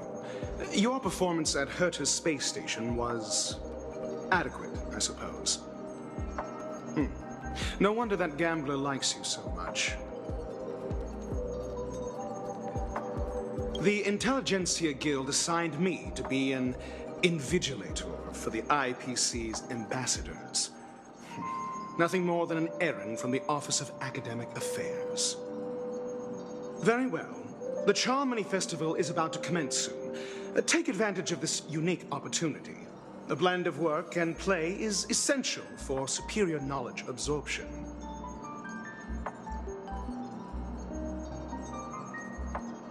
The executives of the IPC and the Guild say that we are strategic partners. Yet, from my perspective, I am invariably the teacher, and he, along with you and every other individual, is the student. From this perspective, Aventurine isn't what you'd call an ideal student. Yet, he's also not utterly obtuse. Alas, the void within him can never be filled by talent and knowledge. Let's hope he doesn't turn into a philosophical zombie.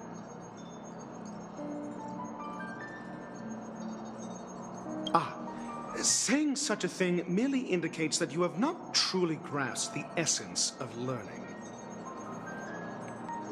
The principle of balancing work and relaxation is scientifically grounded, with the relevant proof process detailed on page 21 of the 31,467th issue of the academic journal Star Caesar. Acquiring knowledge aims to enhance living. Don't invert priorities like those dolts at the Guild. Then you'll excuse me.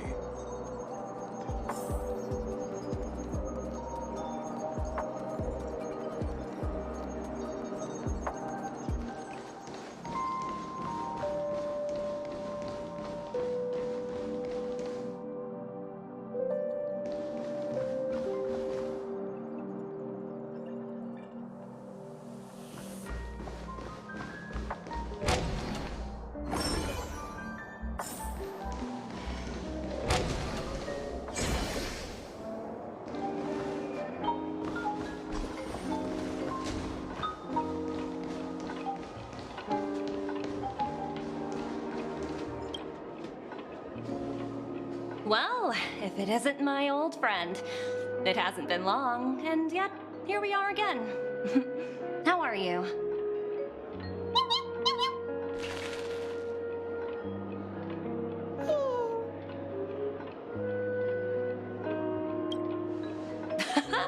That's what I thought. I heard you guys pulled off a big stunt, cutting down the Oak family in one fell swoop. Such a pity I couldn't be there, or else I would have lent a helping hand. Look how bustling this ship is. Not bad. Someday when I'm less tied up, I plan to host a grand party on my eco-ship, and you'll all be on the guest list.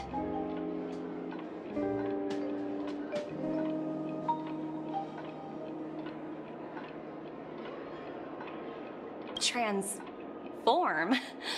What are you saying? Oh, I understand now. You're referring to Aventurine's cornerstone, right? Sorry. Compared to him, my ability is not as visual. Guess there is no harm telling you. The abilities of the 10 Stonehearts' cornerstones are all different. Some can even read your thoughts, grasp your desires. So, be careful. Now that I think about it, it was good that Bronya got there when she did in Belobog. If she came any later, we probably wouldn't have ended up as friends.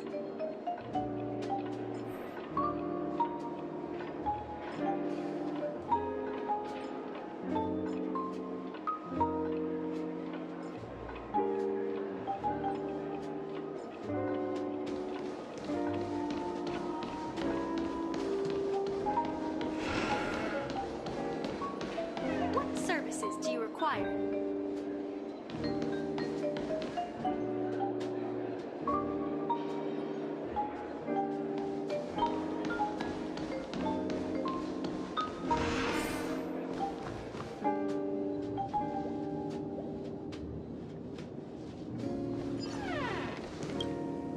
Hey there, lively guy.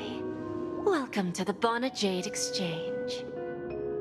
What should I call you?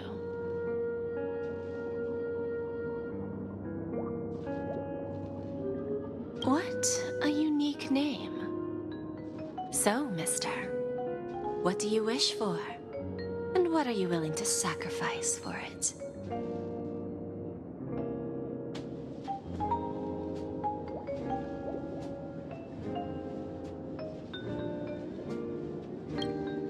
Oh, this is your wish.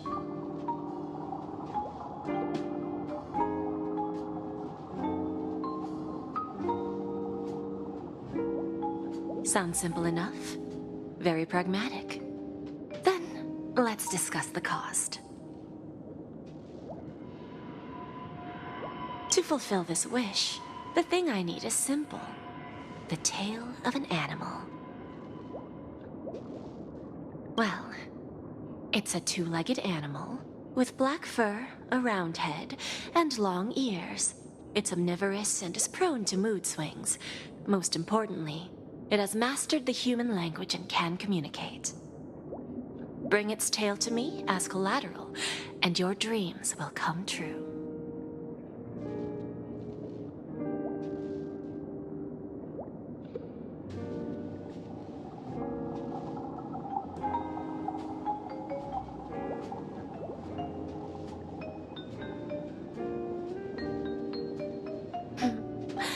May fate bring us together again, Mr. Trailblazer.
services do you require?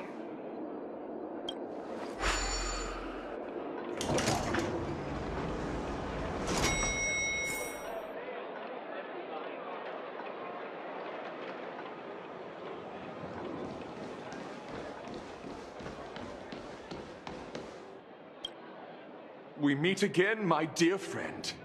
Your journey of the beauty is even more elegant than mine. My most sincere regards to you.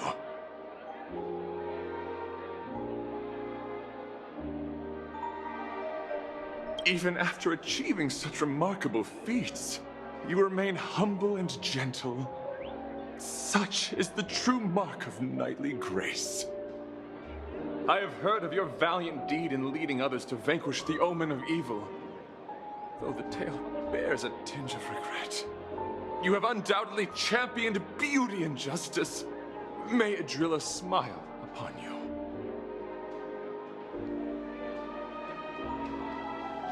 If an admirer of the beauty gets lost in the pursuit of power, they risk descending into the omen of evil, a form which is neither human nor beast. Although Mr. Sunday did not cross paths with the path of beauty, his actions were no different from the omen of evil. A lamentable soul lost on the path of righteousness. Truly, a matter of deep regret.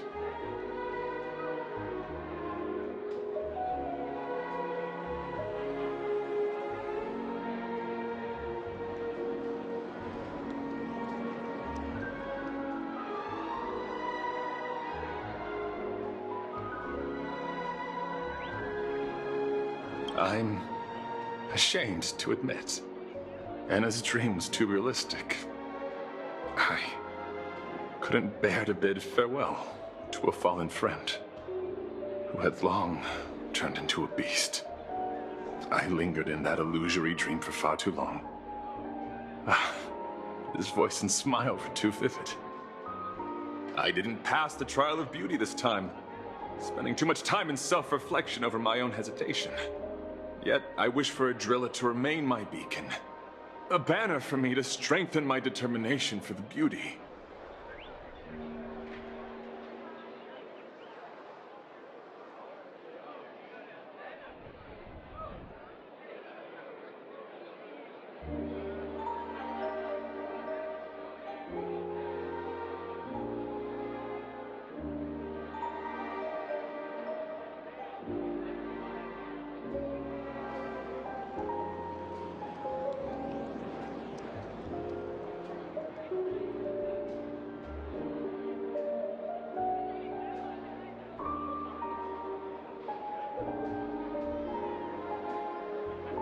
Thank you. Then may the beauty always be with you.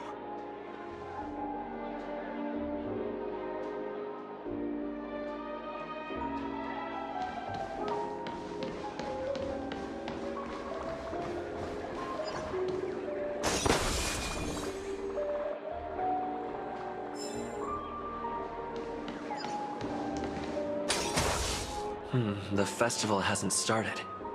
Let's take a quick break.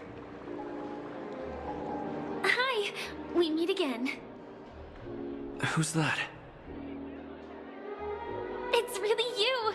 I knew I didn't get the wrong person.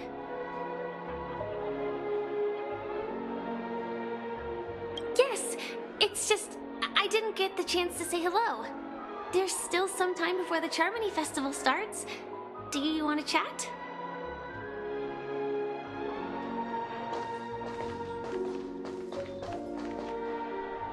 Two murder cases, a showdown with the IPC's ambassadors, the legacy of the Nameless, and a remnant of the Order who dreams of creating a paradise in place of the Eons. You guys even ended up shattering the dream. It's truly been quite a vacation. It's a good thing that you guys managed to overcome all those difficult problems. Congratulations! After the Charmony Festival's opening, will you guys be leaving again?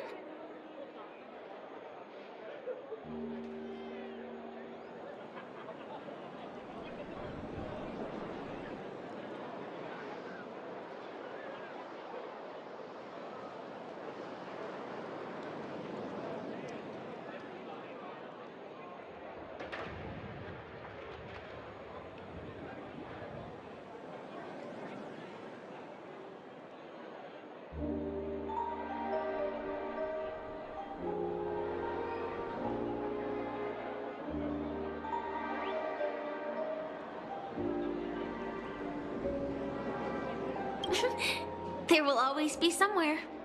After all, you guys are on the path of the Trailblaze. Before joining the Stellaron Hunters, Elio told me that this journey will tell me how to live on. That's all he said. As for the rest, it's up to me to find out. So, I'll pay extra attention to any leads that will let me live on. This trip to Penacony is no different.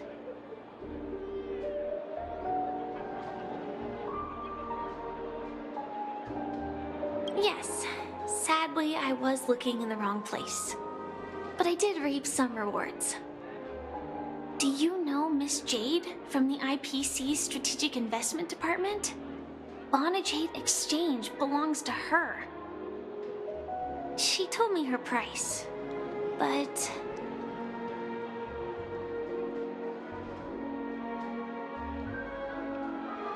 No. But what she wanted wasn't my answer either. Of course, I want to live on. But... what fate owes me? I want it paid back, not passed on. No one else should be involved because this is a grudge between me and fate. Speaking of which, actually, I feel that I still owe you a formal apology for that matter with the performer of the Iris family. Even the smallest of lies can turn into a betrayal as sharp as a blade. I'm sorry.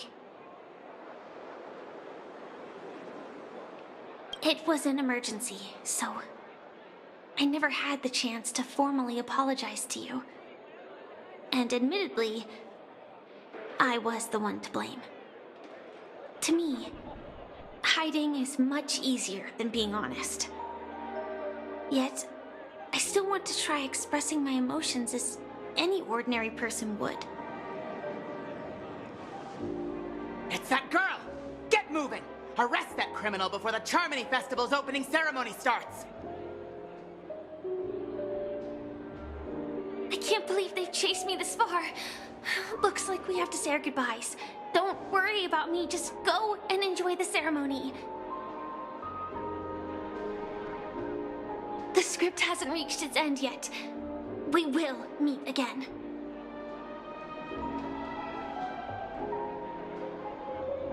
I hope she's okay.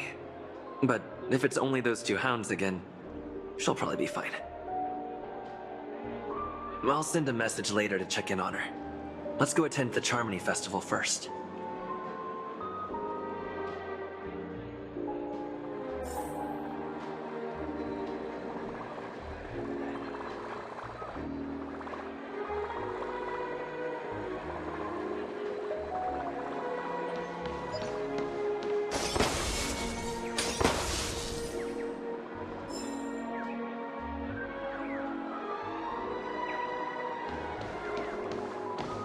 Let's take a seat here.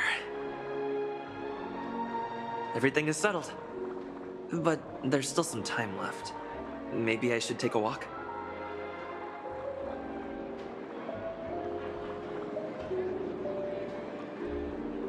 Forget it. I've done enough walking around already. Let's take a seat and rest for a while.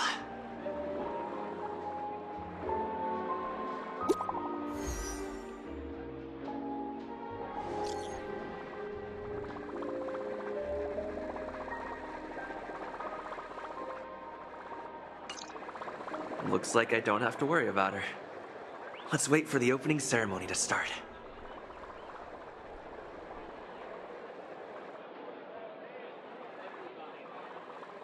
Wow!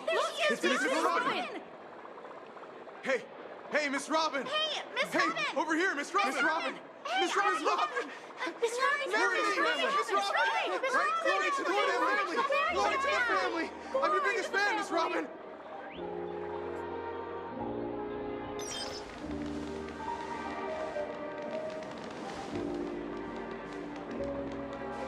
Distinguished guests, fellow family members, ladies, gentlemen, and friends from all over the cosmos. It's a pleasure to join you all in celebrating the grandest ceremony of the Amber Era, the Charmony Festival. Firstly, on behalf of the Penacony family's 5 major lineages, and on behalf of myself, I'd like to extend a warm welcome to all our guests.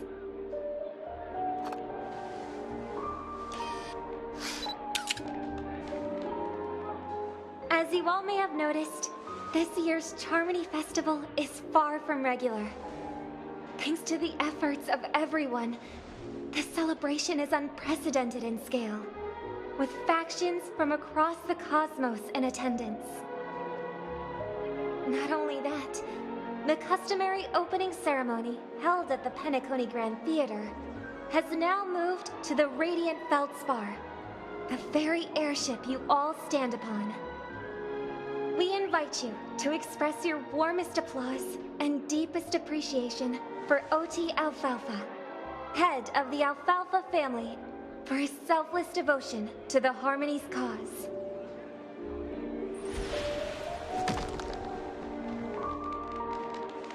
What makes this festival so uniquely significant?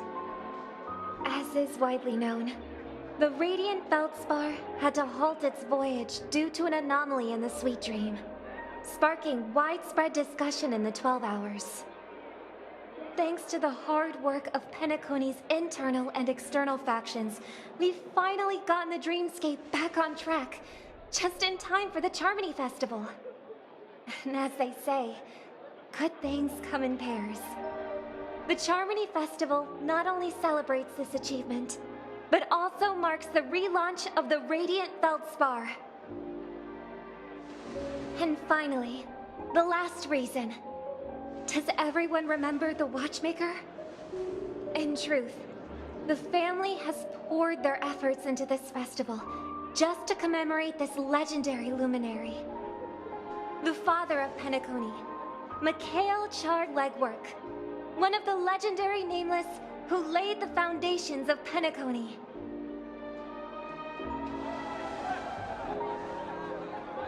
In the most bewildering times of the Planet of Festivities, it was he who descended from the sky with his companions, who taught us through trailblazing where freedom lies.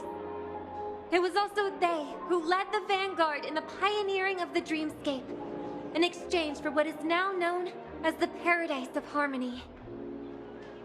It can be said that Penacony's splendid success today is deeply rooted in the trailblazing ethos the Watchmaker planted within us.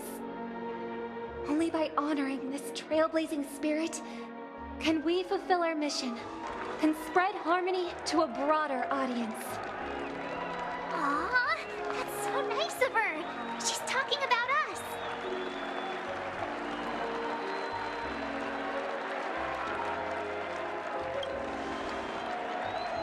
That's right, unparalleled. And now, the Sweet Dream is back on track. All thanks to the Trailblaze, of course. If it weren't for everyone on the Astral Express, we wouldn't be able to successfully host this Charmony Festival. Thus, with unanimous consent from the 5 major lineages, Penacony's family, on behalf of all family members throughout the cosmos, offer a token of appreciation to the Nameless. Oh, I wonder if it's gonna be a big one. We will transfer ownership of the Radiant Feldspar to the Astral Express. A meager appreciation that we hope you will accept with grace. Let us gift our applause and cheers to these brave and dauntless Nameless. Nameless! Nameless! Nameless! And now, I propose a toast. To harmony, to the Trailblaze, to the future of Penacony and the universe, and to the generous Alfalfa family head, Mr. OT Alfalfa. Cheers! Cheers!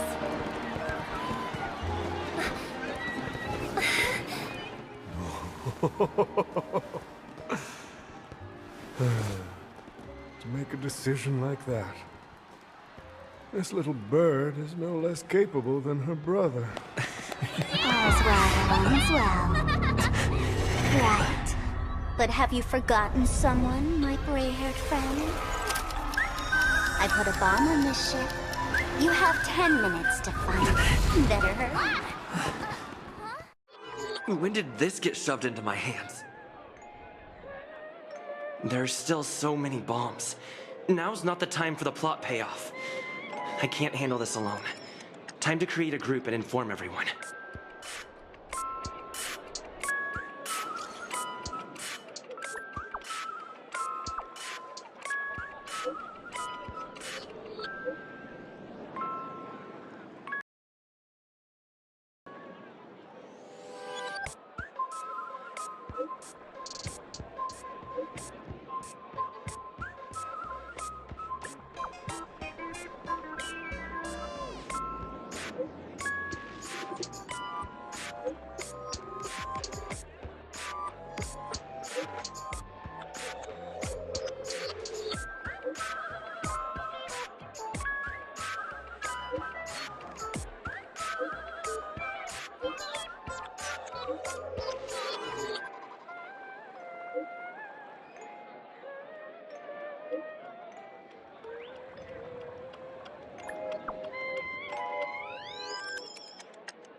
All set.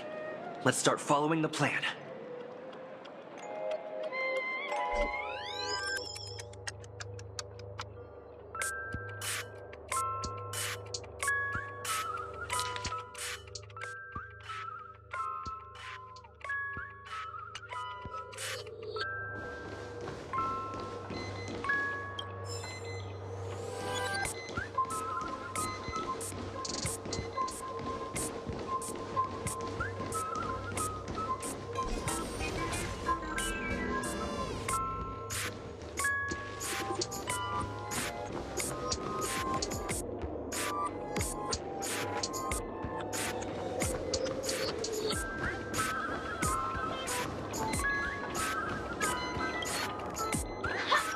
We meet again. I am Penacony's famed detective. Got yourself into a pickle? I'm more than happy to help. But unfortunately, I'm preoccupied with a couple of unsolved cases. So, you'll have to wait your turn. Ah. It completely slipped my mind. Dr. Boom specializes in explosives. I need your help, mister. You've had quite a few run-ins with Dr. Boom. And with the recent bomb situation, you're bound to find evidence that proves Dr. Boom is the killer. The first case is the Soulglad factory arson case. We found a hammer, a doll, and half a liter of unidentified fluid at the scene of the crime. Our forensics results show it's a red herring. The second case is the Blue Hour auction robbery. A gang of masked thugs broke in, stole a fragment of the Astral Express, and left behind a large hammer, a doll, and a half-dead red herring at the scene. Those are all the details. The way I see it, there must be a link between these two cases that will be the key to exposing Dr. Boom. I trust in your deduction. Which piece of evidence do you think is the deciding?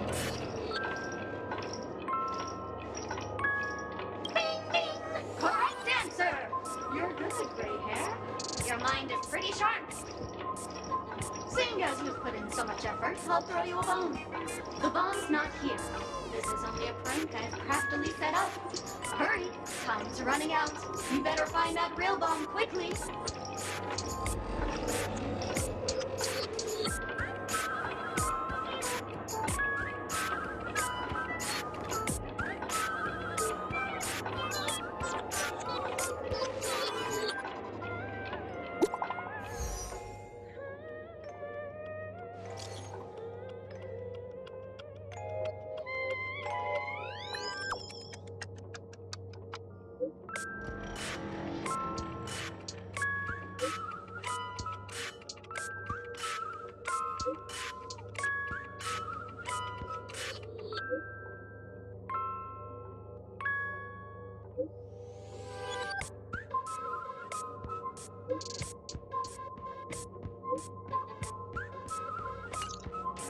At least I made some progress. Gotta keep working at it.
You finally arrived, oh great gray-haired little one. I'm the constable around these parts, and right now, I'm posing as a bomb.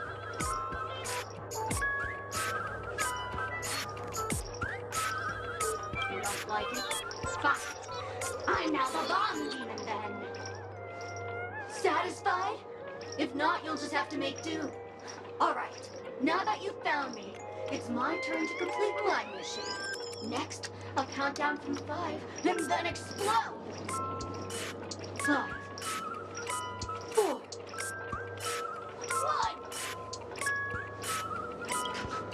Did I miss a number? Oh, so I did. No matter though. I've never learned how to count before. I mean, Bomb Demon Doll has never learned how to count. I'm not even a real bomb. Was it surprising? Shocking? Horrifying?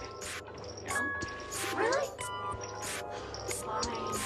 That's too bad then. You really are learning how to work.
Feldspar, good sir. I'm a dangerous bomb, and an outlaw who despises law and order. May you have a splendid day.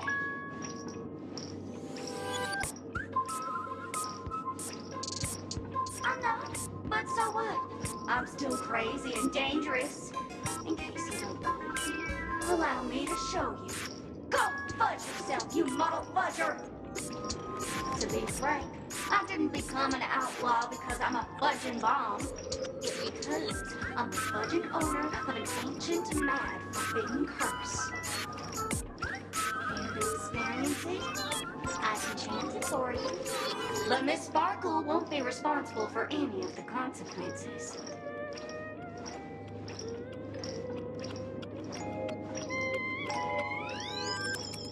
Holy fudge, you're more insane than I am. Let me gather my wits. The ritual is ready.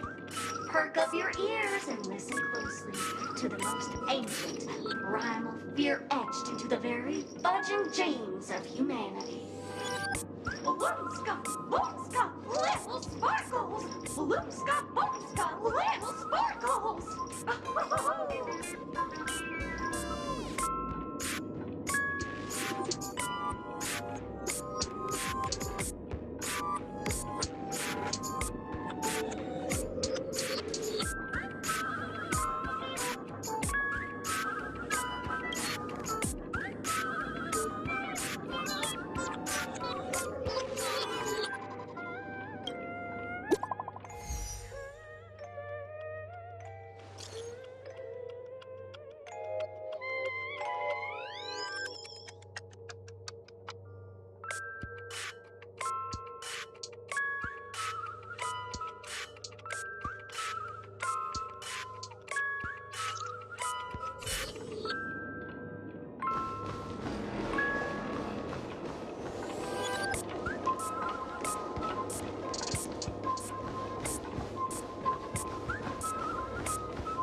thought I'd see you here. I'm currently on this luxury cruise ship enjoying Penacony's consumer-friendly sugar-coated cannonballs. What about you? Are you just seeing the sights? Bon. Gosh, I'm not a Bon. I'm a heliobus, originally from the Lawfoo's Fixtural Garden. I'm passionate about researching Xianzhou's subcultures, but I've slowly come to realize that Xianzhou's subcultures also have their limits. I forgot what happened. But anyway, I ended up in Penacony. I wanted to study a subculture that is completely different from the Xianzhou's. And boy, it's really been an eye-opening experience. That is, if I had eyes. I've come to realize the people here don't treat subcultures as actual culture. They call them Yes, meme, that's it. They even have forms.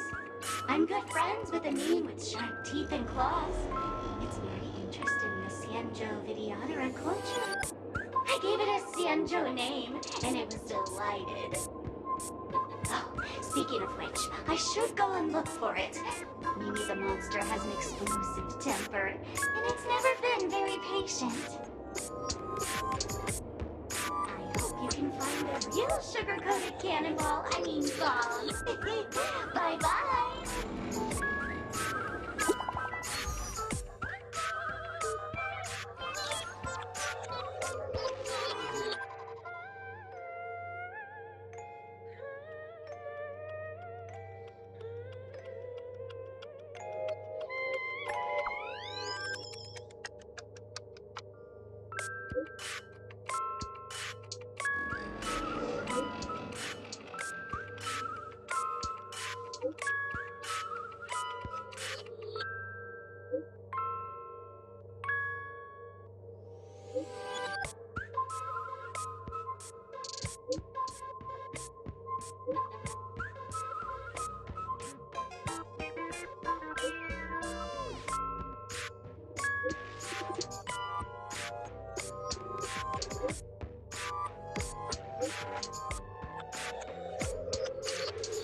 Not much time left.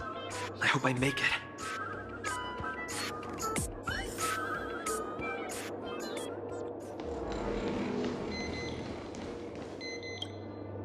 Oh, by the laughter! To think you've seen through my disguise this quickly! Honestly, my dear Mr. Greyhair, you're just like the ferocious pangolin in Madame Susan's bedroom.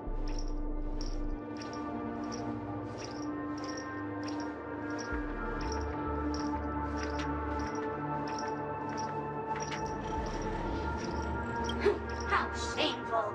Did Uncle Parker not teach you properly? One must pose appropriate questions at the appropriate time.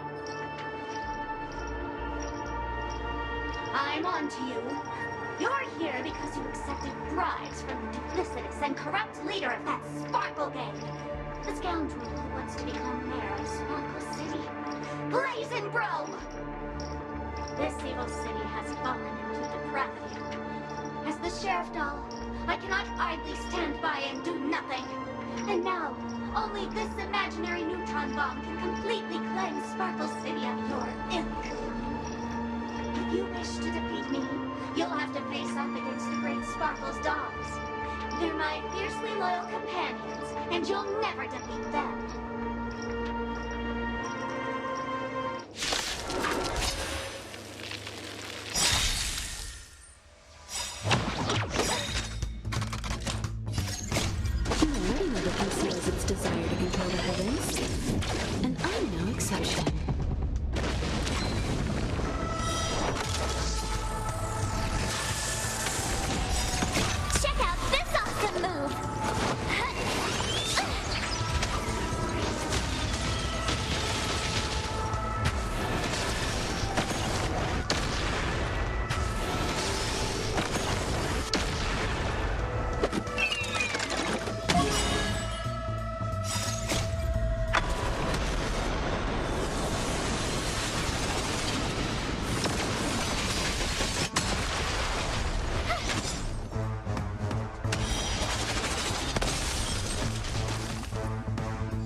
You can't run!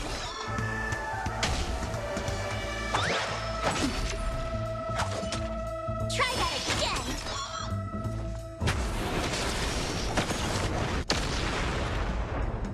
Watch this!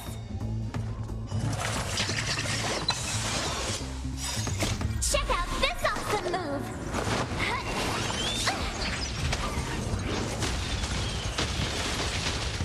Savor the vigor of life.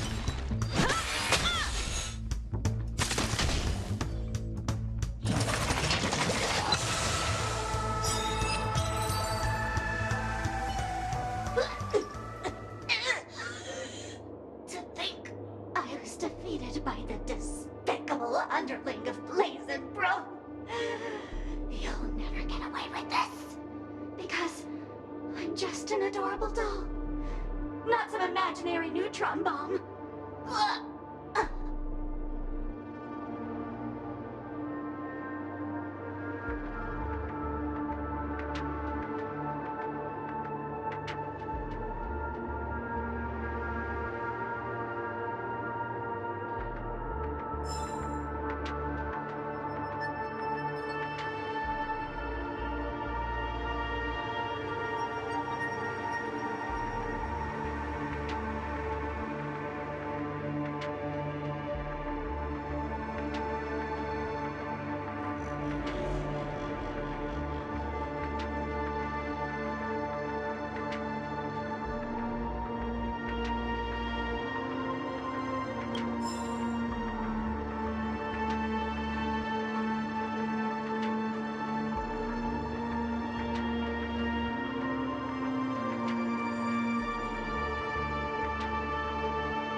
Is that Firefly?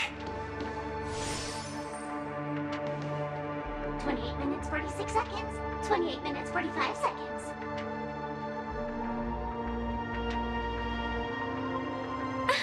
You're here!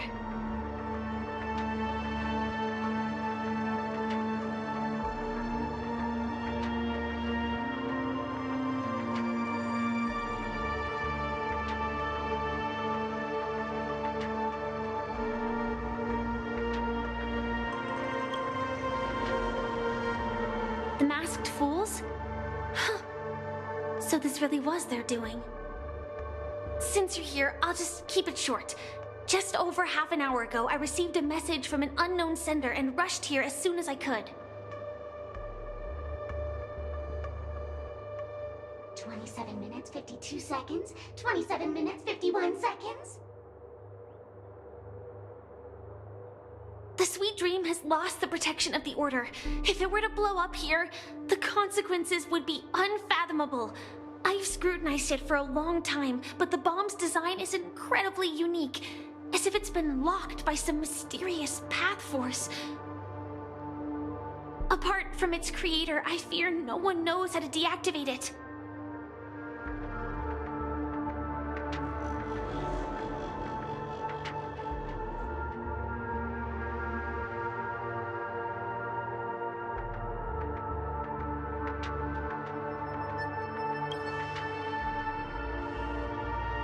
difficult.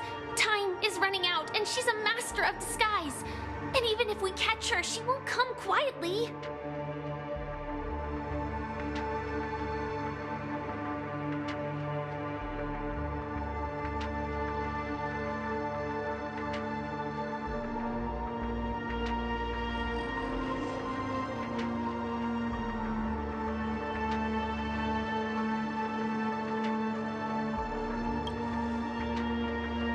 You mean the Watchmaker's guests?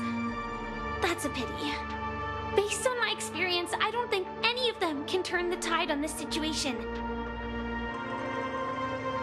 The Memo Keeper may be able to teleport the bomb to a deserted location, but I have found a note inside the doll.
I don't know what grudges they have, but this path is a dead end, too.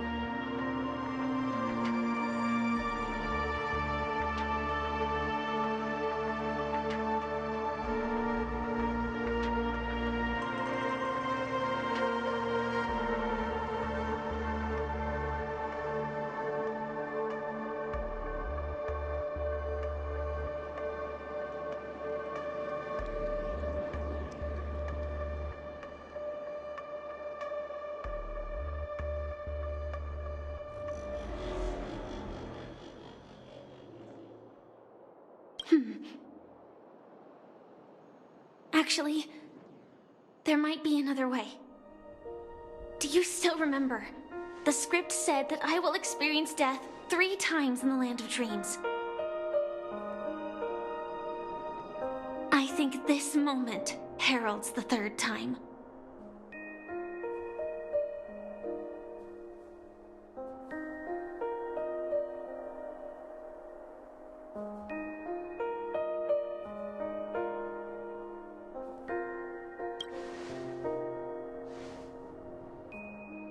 You may already know that I have no way of evoking dreams. I employ a Stellaron Hunter's special method in order to enter dreams instead. This allows me to perform feats that typical dream chasers can't. As long as I can bear the pain of the Memoria pressure, I'll be able to dive into the primal memory zone beyond the dream and extend a lifeline to the Radiant Feldspar. I will take this bomb into the depths of the dreamscape, as deep as possible where there are no living souls around. That way, at least no one will get hurt.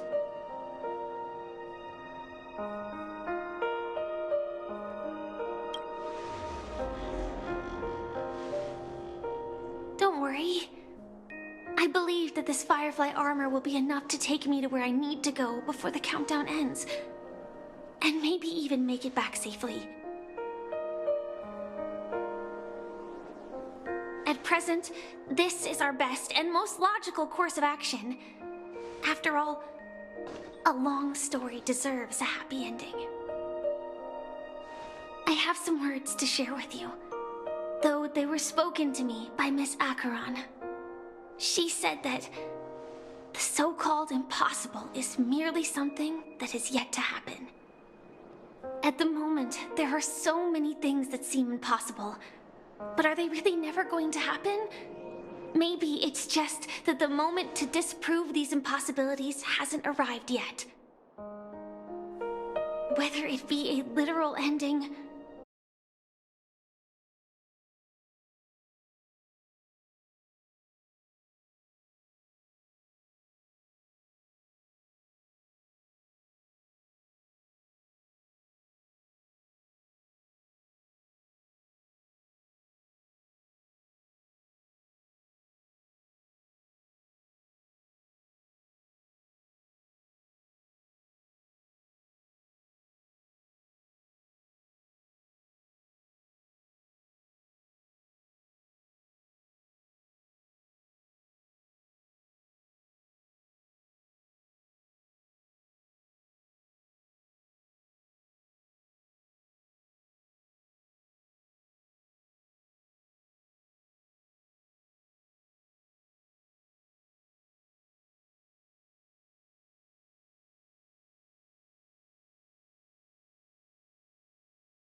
It became 3. Your wishes will always be remembered by someone. Now, Penacony, as you hoped, has welcomed the dawn after a long, dark night. The path forward may not be a bed of roses, but at least people are prepared to step forth towards freedom. Tiernan, you can go home now. While the Nameless are also preparing for the next stop of their voyage.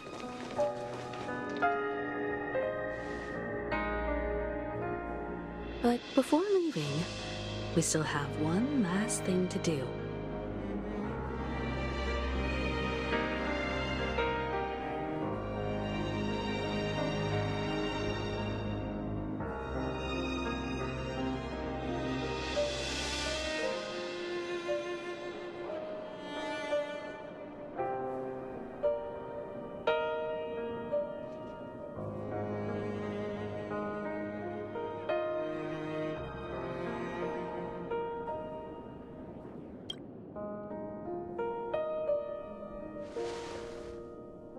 A fitting end to the tale of the departed. One could not ask for a better farewell. Go on. They're all here.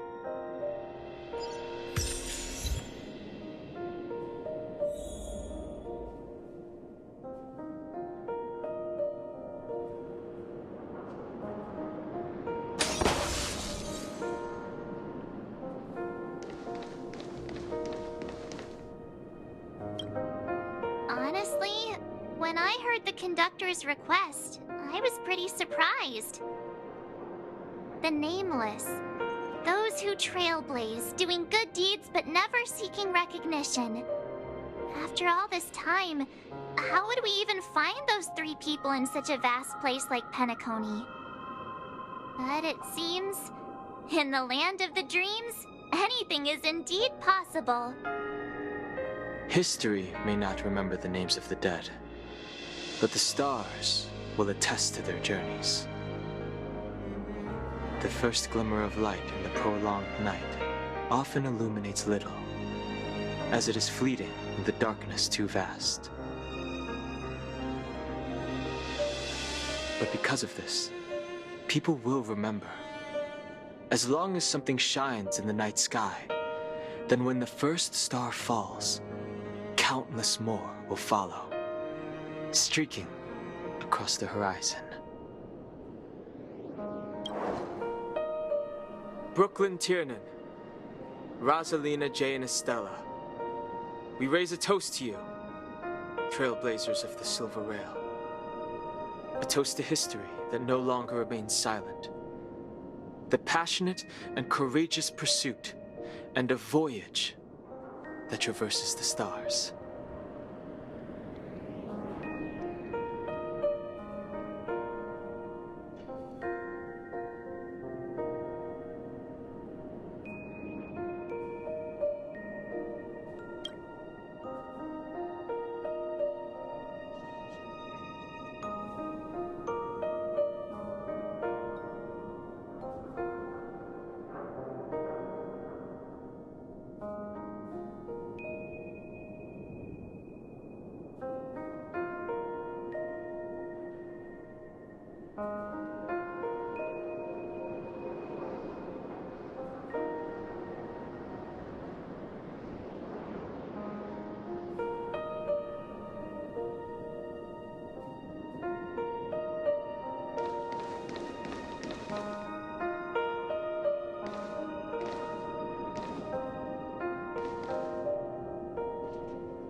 Statue.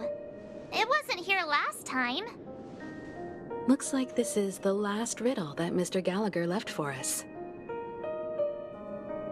In the end, we still failed to figure out his true identity, or if he was even a living person.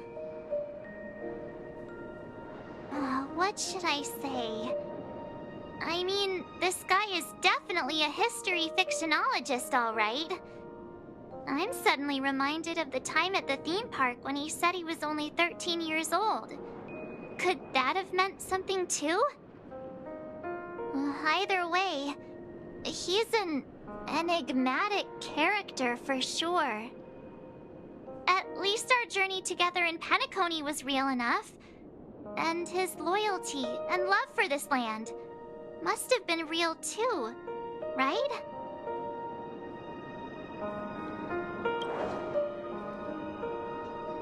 Gallagher, we raise a toast to you, the slumbering hound.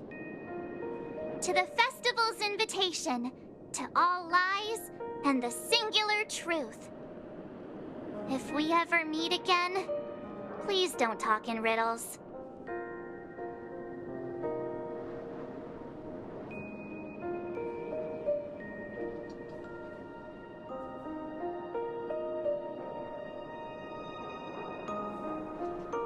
If we ever meet again, please don't talk in riddles.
Is the Astral Express ready to depart Penacony?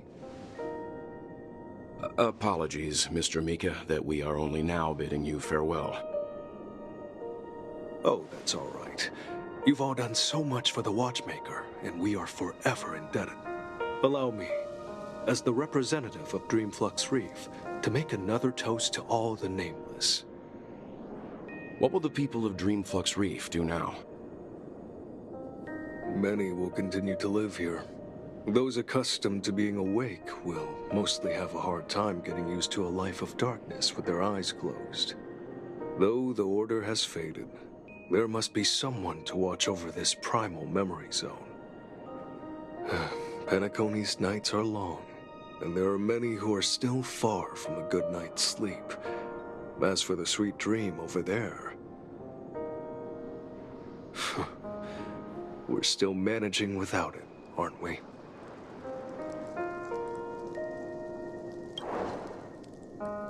Mika and residents of Dreamflux Reef, we raise a toast to you, watchers of the long dream. To your tenacity throughout time, to each sorrowful night, and to the dawn that is finally upon us.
Dreams.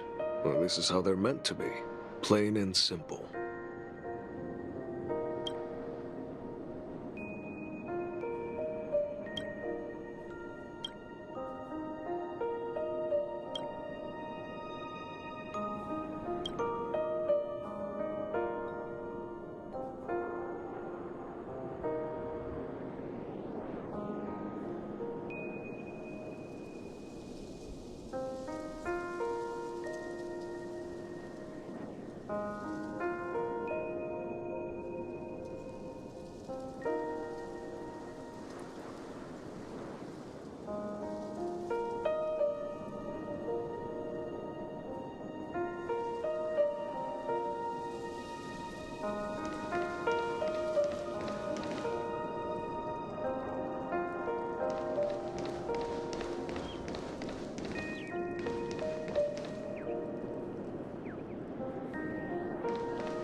In the end, we still came full circle. This trailblazing expedition started from the moment you and a bellboy ran into each other. After going on a journey of many twists and turns, they still ended up where they started. Just like a clock's hands that turn round and round, the start and end of each day will always land on 12 o'clock, the advent of time moving forward. There shouldn't be much left to say. This entire adventure started because of you, and should naturally end with you. And then, a new page will be turned.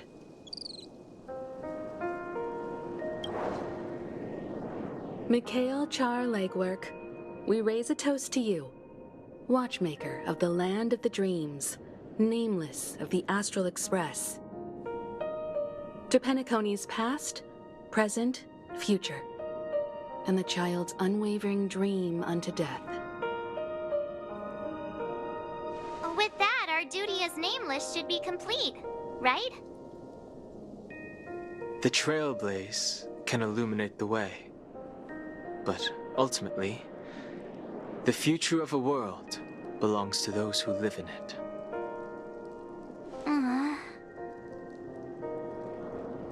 I still feel that Mr. Mikhail must have really wanted to witness this day himself. What's on your mind, March? Just a strange feeling. I had it a few stops ago, but it's super strong this time. Why not talk about it? Maybe everyone's thinking the same thing.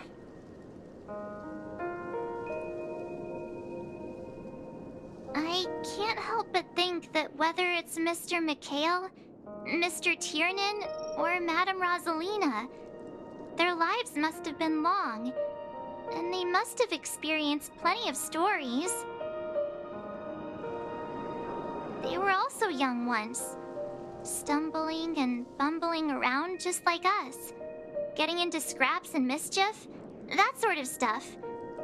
Companions, enemies, journeys, adventures, all the sad and happy memories.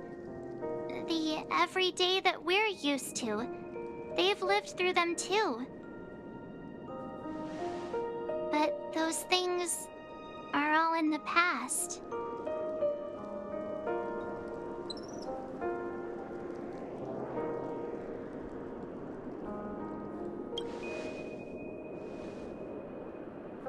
I know, but the thing that I can't get out of my mind is the present.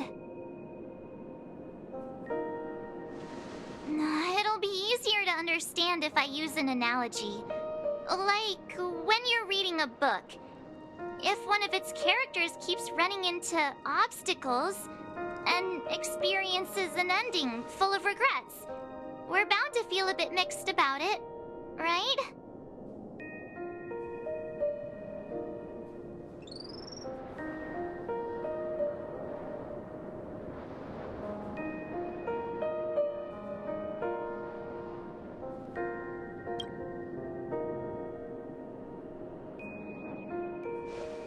Because we've seen every nook and cranny of their lives, we see these people as special. So, even if there are parts of it that aren't really realistic nor logical, we still hope that their story gets a good ending when it comes.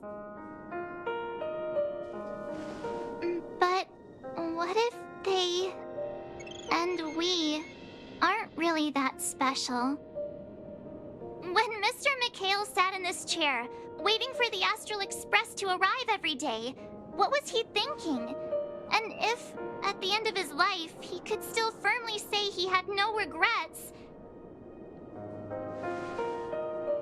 then what is this regret we feel in our hearts right now? I think each and every one of us is searching for the answer to this very question. The universe is vast, and our lives are but specks. The trailblaze never ends, but against the backdrop of the cosmos, the average person's lifelong journey is merely a short stretch. But it is in this minuscule distance that paths cross and countless worlds connect. The universe may not remember every person who leaves a tie along the silver rail, but we will. As long as we remember, their stories will never end. And what Mr. Mikhail has left for us is his answer to this very question. It may not be perfect, but it left a smile on this storied, jaded old Nameless's face at the end of his life. And its meaning will be interpreted by those who come after us. It's not the answer that's important, but what we can learn from others' answers, right? This is what trailblazing is. Sure. I'm really sorry for bringing down the vibe. Quick, Don Hung, tell us a dad joke to lighten the mood.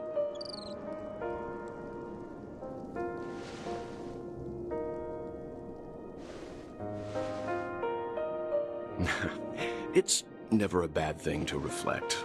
One day, we'll all have to face our own farewells.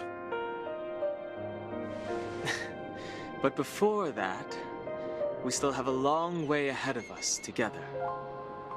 So the most important thing right now is to tell the conductor what we saw in Penacony. Then prepare ourselves for our next trailblazing destination. I should get back to the Express. Or maybe I could say my final goodbye to Acheron.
You won't get away.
I should get back to the Express. Or maybe I could say my final goodbye to Acheron.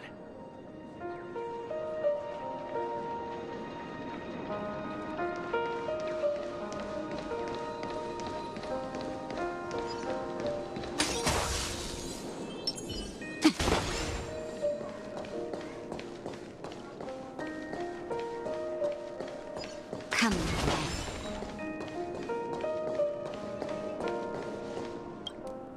Do you still remember when we first arrived in Penacony?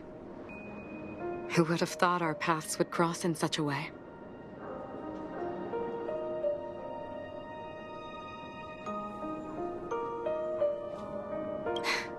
Come to think of it, I didn't even get a chance to formally introduce myself.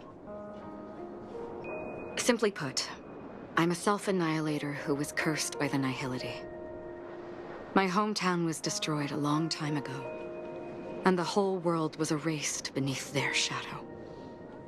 In order to fight against the cruel end of self-destruction, I went on a journey, in search of a way to sever the chains of the Nihility. After a long and grueling search, I am convinced that my destination lies within the depths of the dark web, where reality and the Nihility are separate. In there lurks a secret called Device 9. One day, I'll reach it.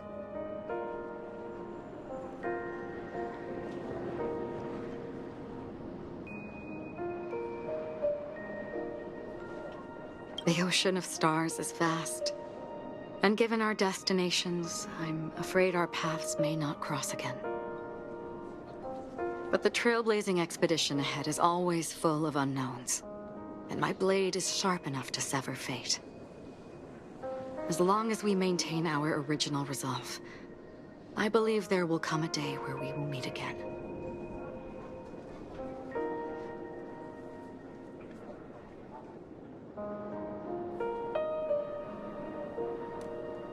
Ah. In that case, I must apologize for my rudeness. Do you remember when we first met? I once said you reminded me of an acquaintance. Because of the Self-Annihilator's curse, my memories are stripped away, blurring my past. And after our journey together, what I originally thought were familiar feelings were merely illusions. I believe this was truly our first meeting.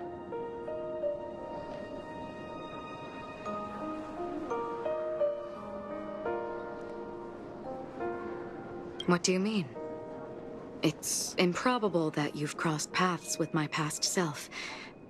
What I mean is, there is nothing left to retrace there. Only nihility.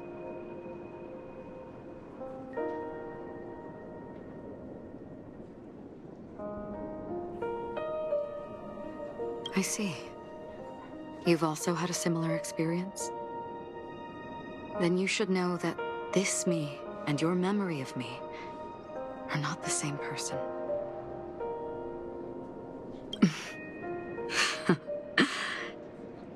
Long ago, I too was like you, with irreplaceable companions.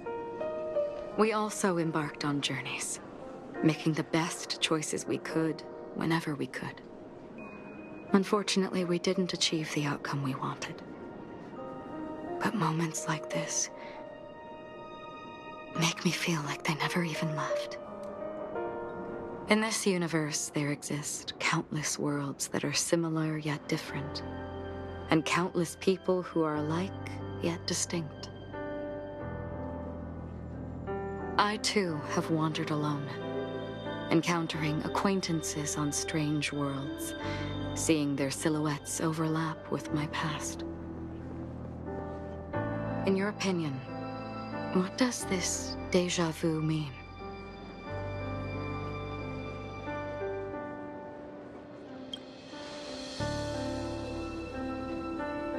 Attachment, desire, longing.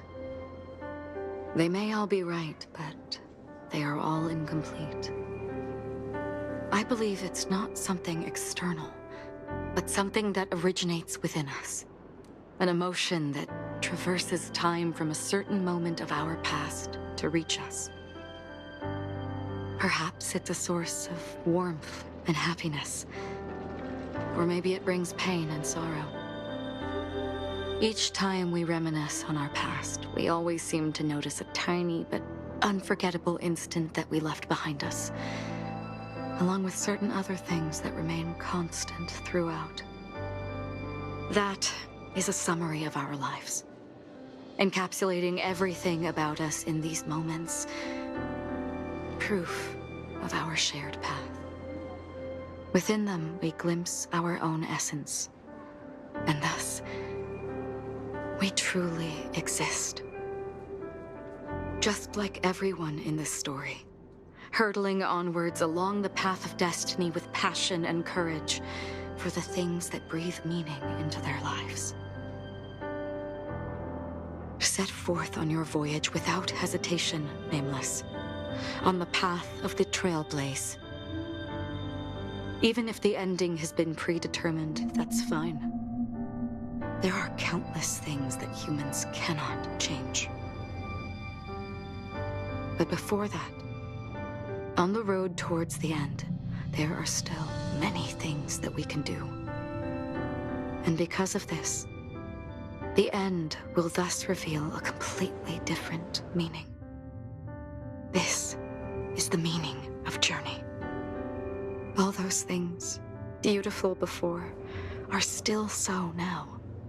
And I believe it will still bloom at the end of the nihility. Until we meet again beneath the sun's rays.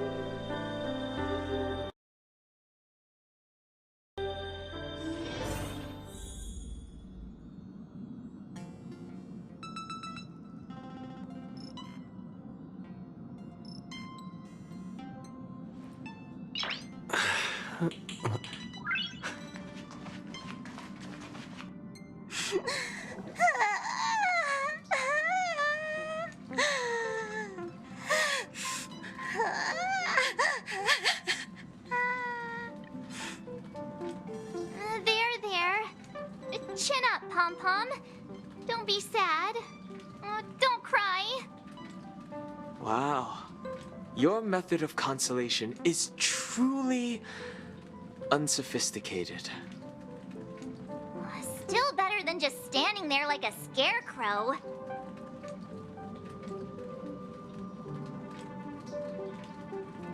Oh, hey! You're finally back! We told Pom-Pom all about our adventure, and they suddenly started crying. I've never seen Pom-Pom so sad before. Conductor never cries. Pom-Pom is never sad. Pom-Pom is just angry. Yeah, angry. No matter where the express stops, you lot always manage to cause chaos. My well-thought-out timetable completely ignored. If you carry on like this, the express is gonna run out of fuel. That's right. Pom-Pom is just angry. It's not because of Misha, Tiernan, Rosalina, and the rest.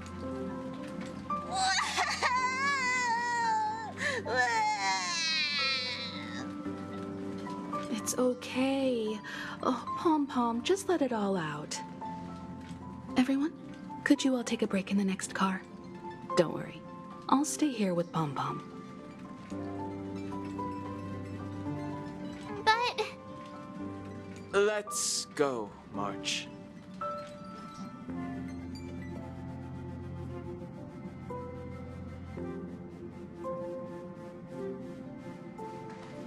It's okay. Oh, Pom-Pom, just let it all out.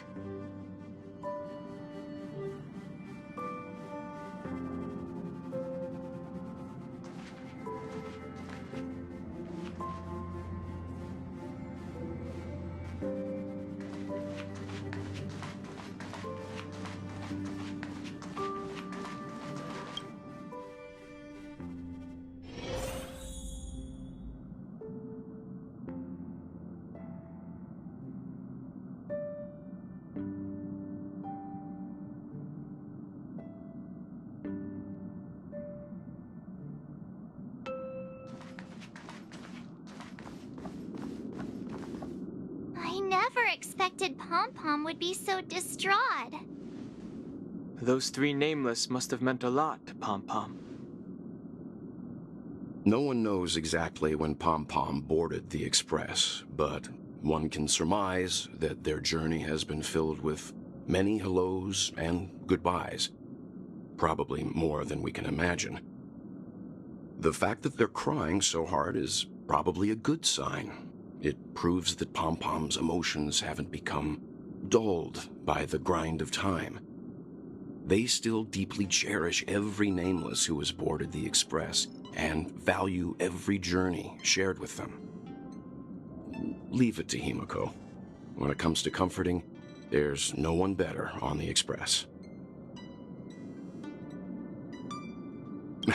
Well, they were a little emotional at the time, but I'm afraid that's not out of the question. Since you joined us, the Express has stayed longer than anticipated at every stop along the way. And to ensure that everyone always makes it back on board, Pom Pom has had no choice but to delay the warp jump schedule. I see. No wonder I can regularly hear Pom Pom pacing anxiously up and down the corridor. Turns out Pom Pom's been silently putting in a lot of work for us. Wow. Different from typical vehicles, the Astral Express converts every trailblaze into the energy it needs to run. Ideally, as long as trailblazing expeditions continue without interruption, the Express will receive a constant flow of energy, much like a perpetual motion machine. But because of our previous encounters, fuel is being used up much faster than expected. We can probably only pull off 2 more warp jumps at most. Only 2 more? Isn't that super risky? Oh, I don't want to become an ice cube floating around in space again.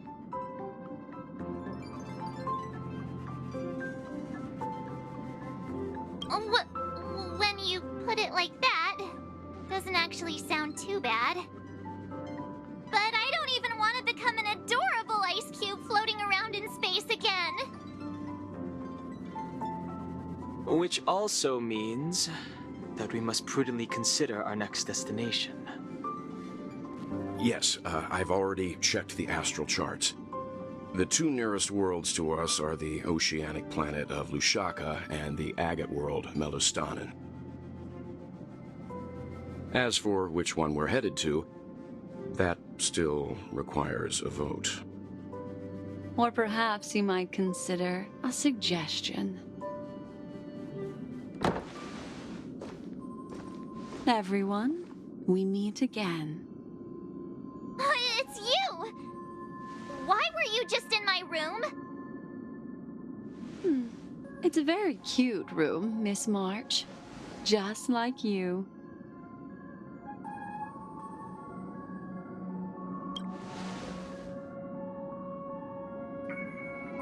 Memo Keeper, let's put aside how you managed to sneak past everyone and board the Express for now. You mentioned a suggestion. I accidentally overheard how the Express obtains fuel. I just wanted to chat with everyone to see if we could work together. But now, it appears my suggestion could be the very lifeline that saves everyone. Please speak candidly. Depending on what you say, we could very well ask you to disembark. Ah, the Permanence's descendant. What a charming little dragon, especially with those mired memories of yours. But I digress. If the Astral Express is in urgent need of a special trailblazing expedition to recharge its engine, have you all considered this? Perhaps your destination could be a world that even the renowned Aki Vili never reached. Should you be able to lay down a new stretch of silver rail, the Express may never have to worry about energy ever again. Trailblazing to a world that even Akivili has never been to? Is that possible? Continue, Memo Keeper. This destination of which you speak, what sort of world is it? A world that many across the universe don't even know exists. A world hidden away from outside observation. Its presence only revealed by the light from the mirror of the Garden of Recollection. A world fettered by 3 paths, its destiny hanging in the balance. The Eternal Land, Amphorius. I hope I'm not too late, child. I wasn't expecting it to be you. Don't you know how many sentry posts the family has built? And how hard it is to get you out of here?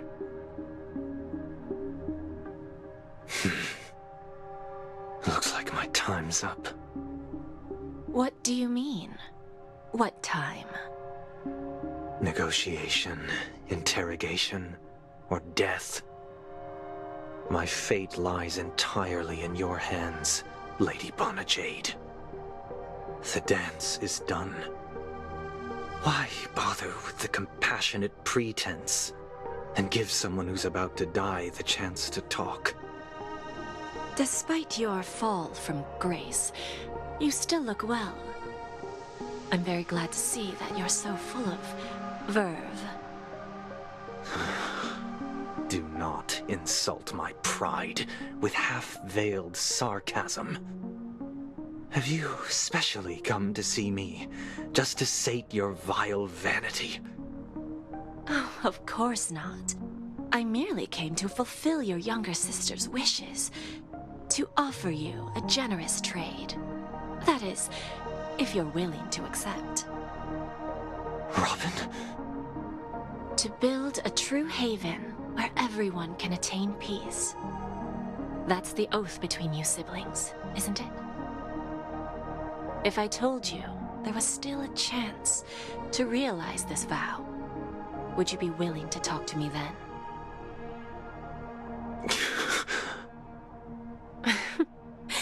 I recognize the gravity of this question, which is why you don't have to answer me right now. Go now. You are free, O Chosen One, who dare to exceed his bounds. Sever your wings, descend to the mortal realm, and walk their lands. See what this world is truly like. I will not accept your charity. As I mentioned earlier, it's a trade, and you don't have to give me an answer right now. Rewards are not reaped in a day, and if there's one thing I'm best at, it's waiting. The sweet dream still continues, and the night is still long. You have plenty of time to contemplate your answer. A word of advice for you before we part ways. A word of warning from someone who's been in your shoes before. Life is too short to miss out on golden opportunities.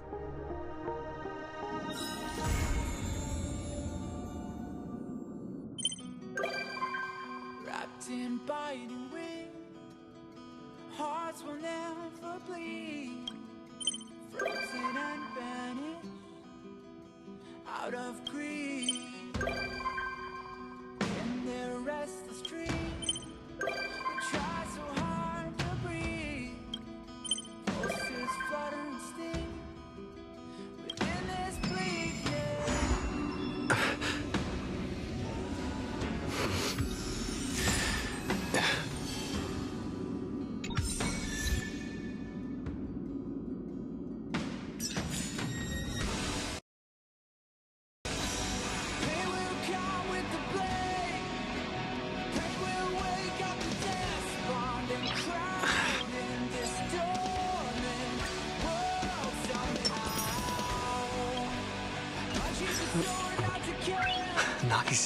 Unsheath the sword to red goes clouds above the ground. Wake up, it's time to gather now.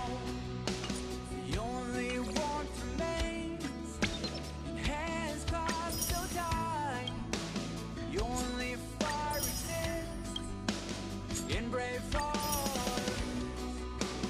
Seasons that refuse to change over the years will find their way back on track.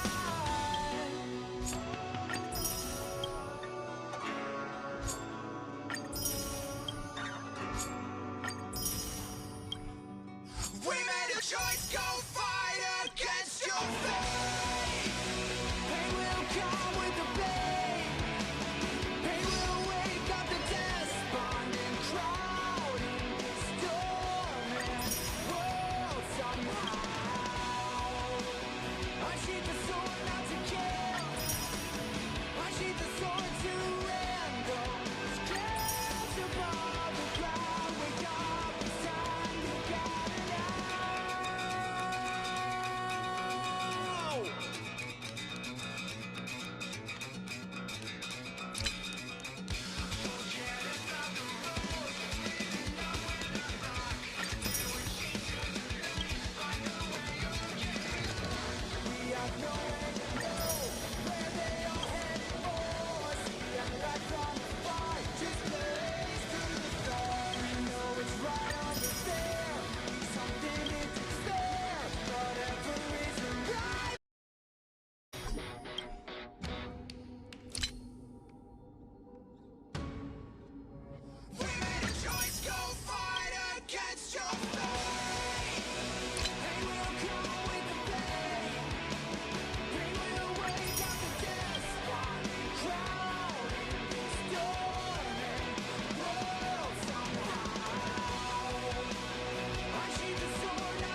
Wrapped in biting wind, hearts will never bleed. Frozen and banished out of greed. In their restless dreams, they try so hard to breathe. Pulses flutter and sting within this bleakness.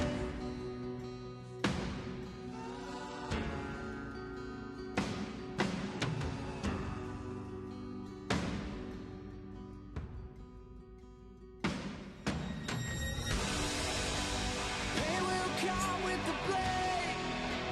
Pain will wake up the despondent crowd in this storming world somehow.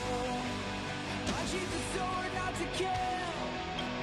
Unsheath the sword to rend those clouds above the ground. Wake up, it's time to gather now. The only warmth remains in hands lost so tight. The only fire exists in brave hearts. Seasons that refuse to change over the years will find their way back on track.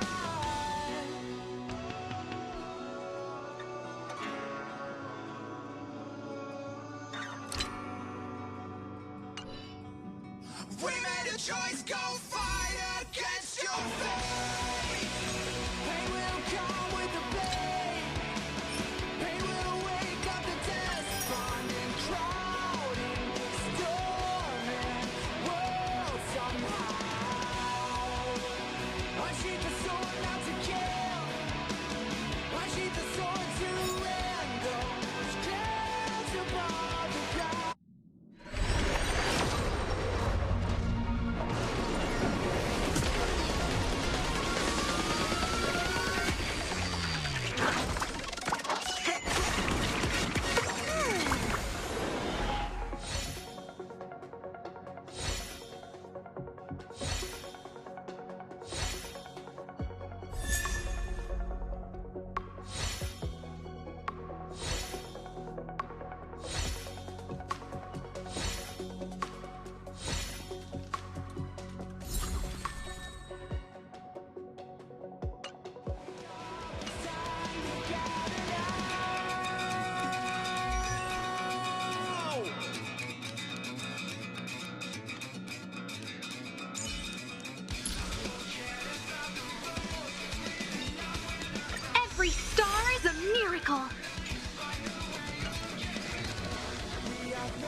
Every shadow on the Yaoqing could be me.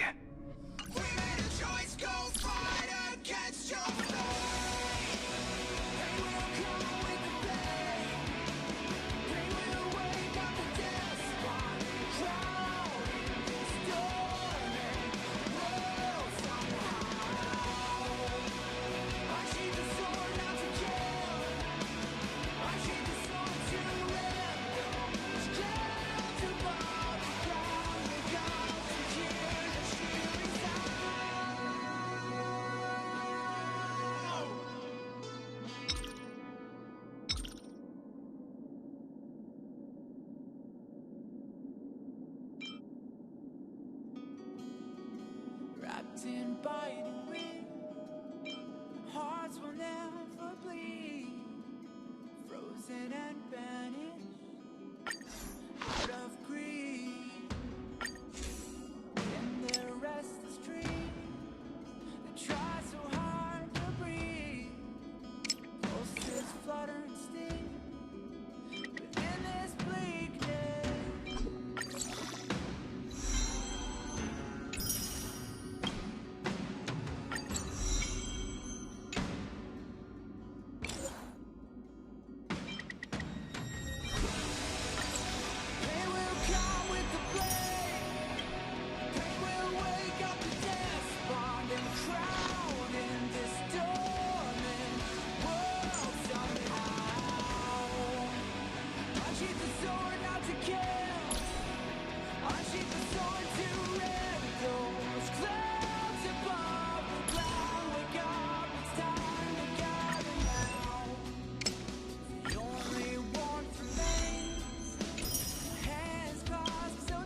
It takes time and patience for a seed to grow.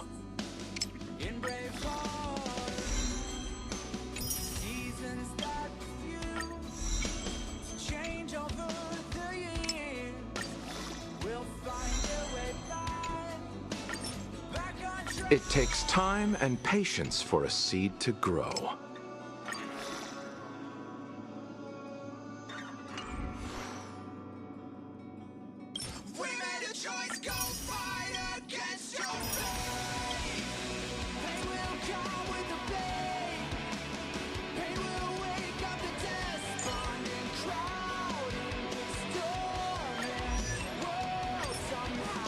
I can't afford to be complacent.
In biting wind, hearts will never bleed, frozen and banished out of greed. In their restless dreams, they try so hard to breathe. Pulses flutter and sting within this bleakness.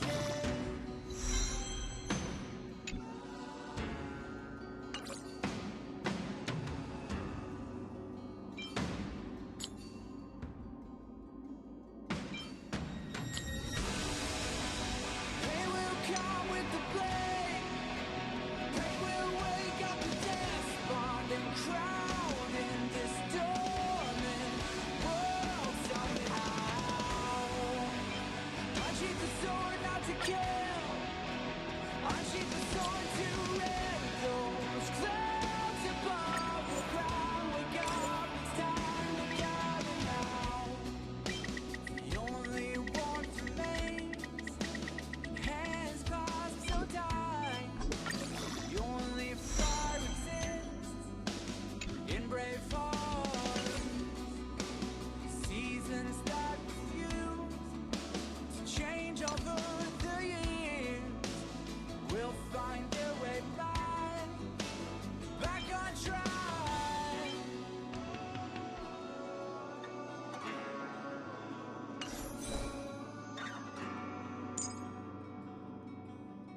We made a choice, go fight against your fate. Pain will come with the blade.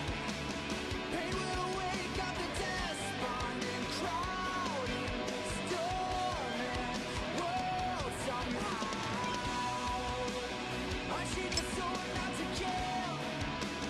Unsheath the sword to rend those clouds above the ground. Wake up, it's time to gather now.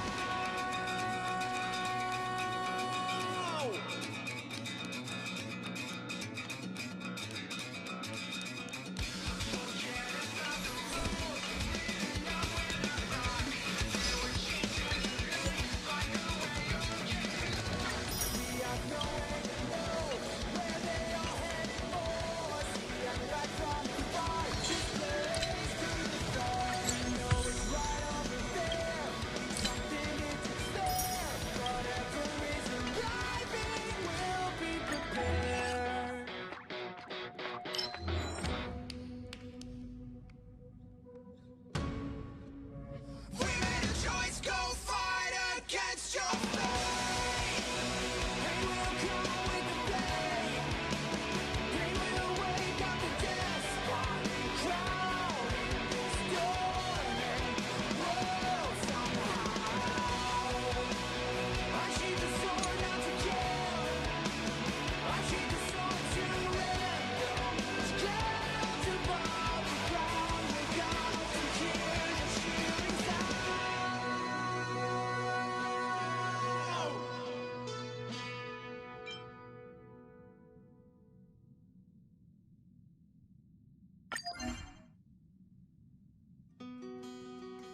Wrapped in biting wind, hearts will never bleed. Frozen and vanished out of greed. In their restless dreams, they try so hard to breathe. Pulses flutter and sting within this bleakness.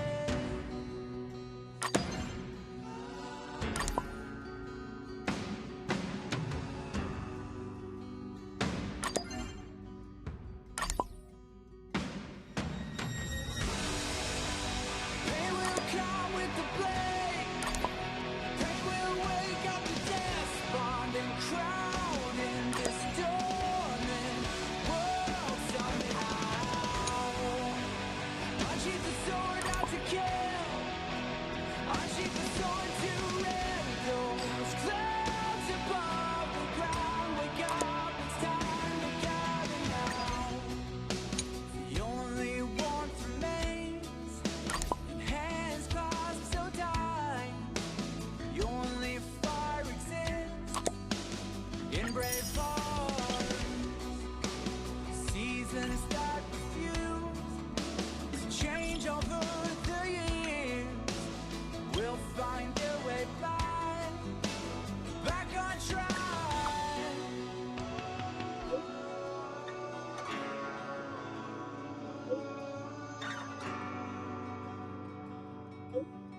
We made a choice, go fight against your fate. Pain will come with the blade.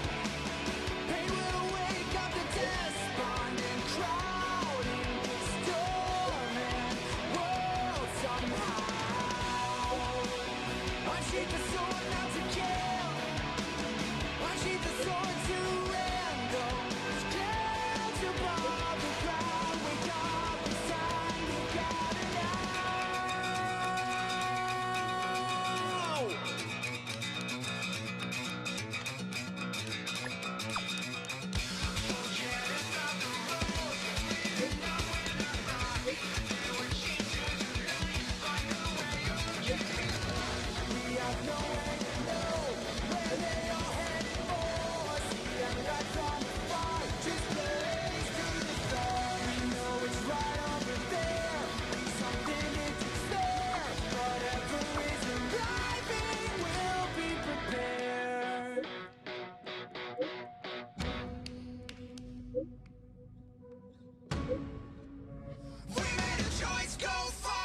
against your fate. Pain will come with the pain. Pain will wake up the despondent crowd in this storming world somehow. Unsheathe the sword not to kill. Unsheathe the sword to end. It's clouds above the ground. Wake up to tears and shivering sound.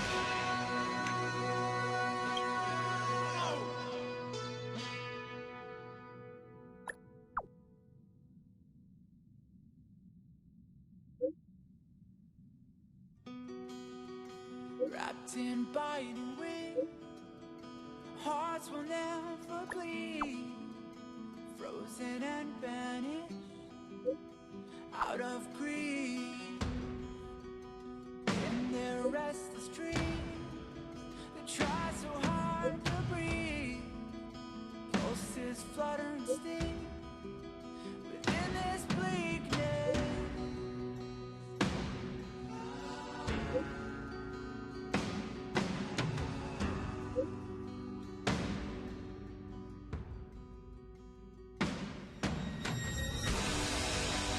Pain will come with the blade. Pain will wake up the despondent crowd in this storming world somehow. Unsheathe the sword not to kill.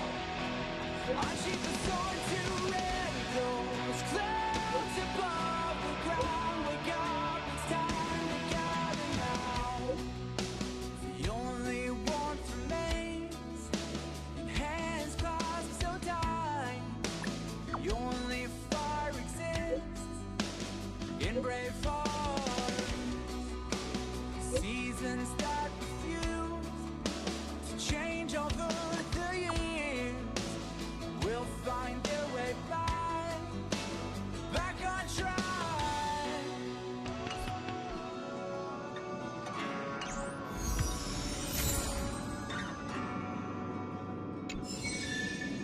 We made a choice, go fight against your fate. Pain will come with the flame. Pain will wake up the despondent crowd in this storming world.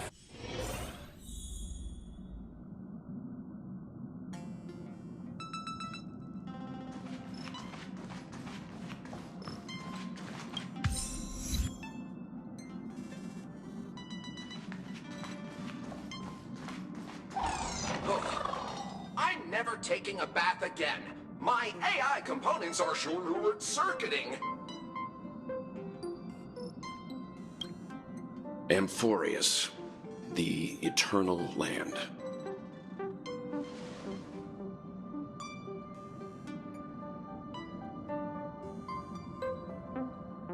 Yeah, that's what Miss Black Swan said. It's a world hidden away from outside observation, with a presence only revealed by the light from the mirror of the Garden of Recollection. It's mysterious, all right.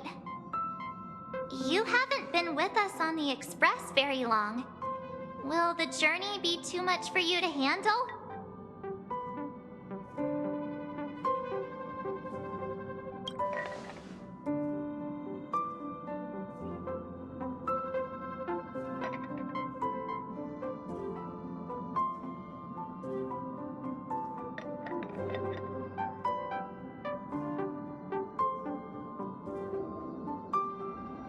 We should consider Pom-Pom's opinion, too. They don't know we're considering Amphorius as a destination.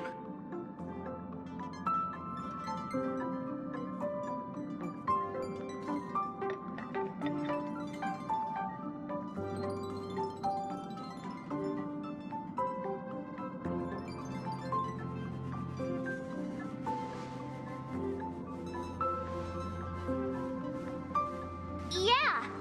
Plus, even if we pass Amphorius over, we've still got a fuel problem to solve.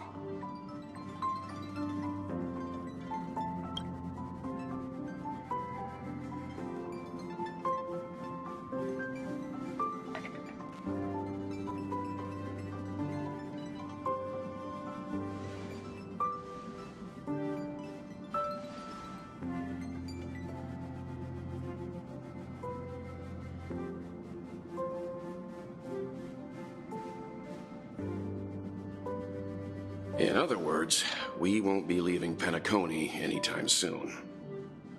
Or we could also revisit our previous stops to make sure that the astral charts and navigation routes are all functioning fine. I wonder if the hole in the Tychean Stadium has been repaired.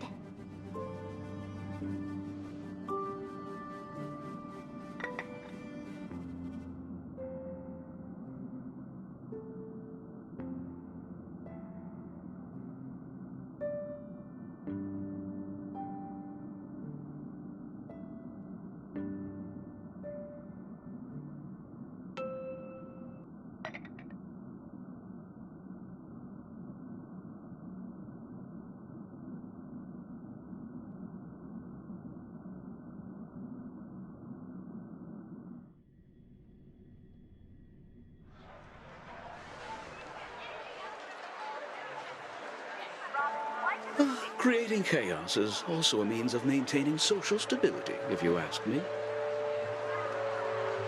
If you have the time for mindless gossip, you're probably better off spending it on getting actual work done.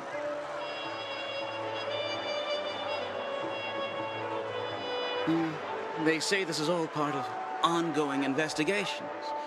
But is there even any point to doing this? The threat's long been neutralized. They're just putting on a show. I mean, look at us. This sudden surge in inter-family cooperative efforts. It's nothing but a pretense for those outsiders, isn't it? Sounds like you've got insider intel. Now I'm curious.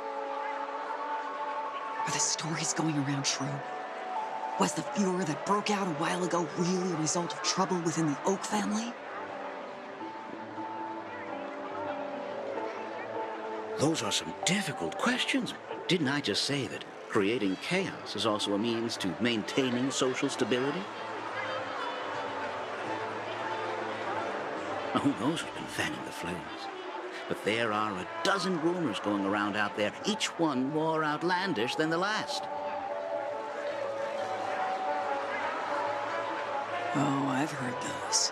Conspiracy theories about how the IPC had orchestrated everything and... what was it again? That the chaos was only quelled because of an accident? Makes no sense.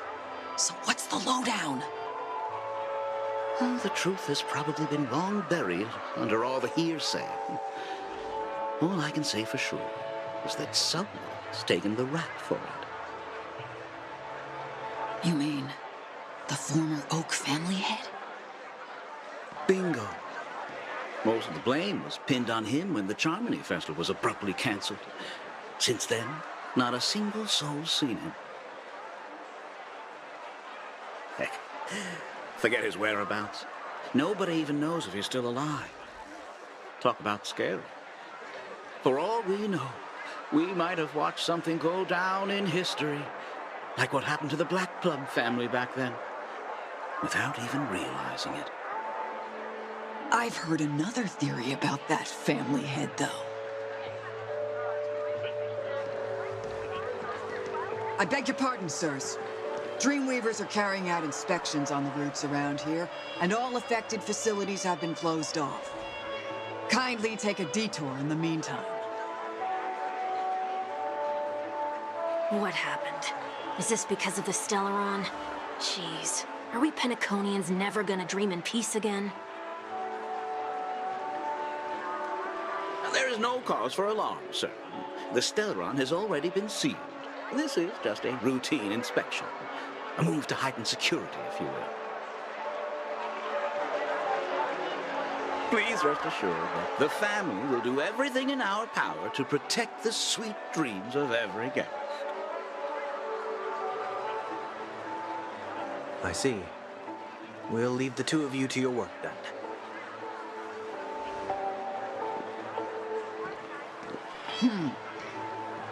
Excuse me, sir. Have we met before? Huh. Do you recall when or where we might have met?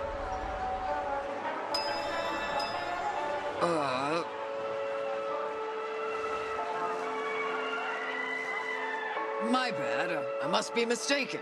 Sorry about that. Sweet dreams to both of you, sirs.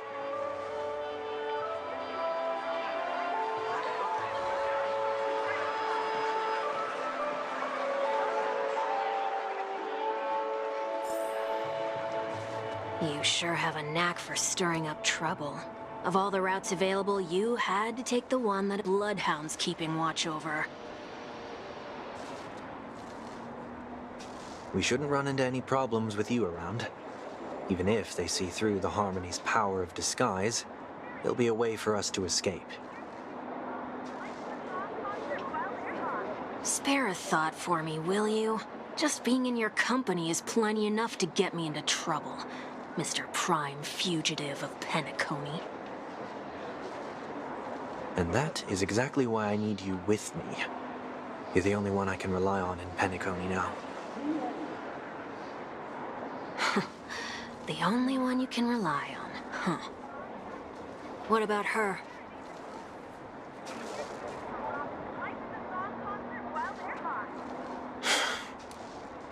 At least, she was spared from the consequences of my actions.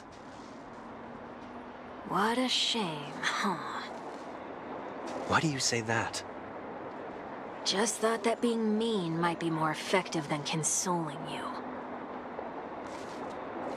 I've seen plenty like you, eager for everyone to take you to task after a setback because that's the only way you'll feel better. As though the more they condemn you, the more likely you can rectify your mistake. That said, if I'd really wanted to hit you where it hurts, I'd use a different approach. Like a show of sympathy, for example. You're right. I won't deny that. She should still be in Penacony. Aren't you going to look for her? That won't be necessary. I'm sure you already know why, considering your vested interest in reading my thoughts. I can't bring myself to see her when I'm a fugitive. All right, then let's keep going. Helping a fugitive return to their home. So exciting.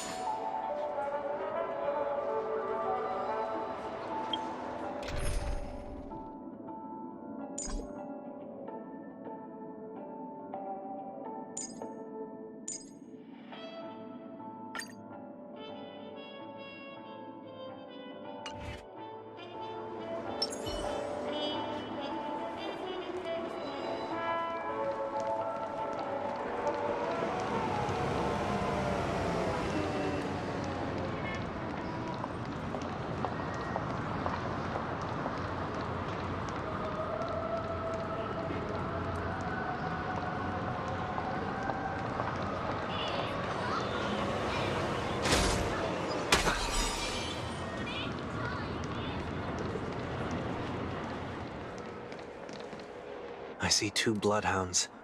They appear to be on official business, unlike the pair from earlier.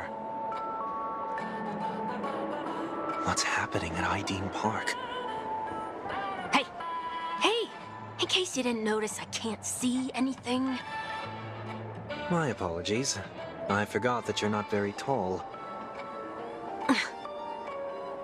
Remind me, why do I have to make this trip with you again? We've been through this.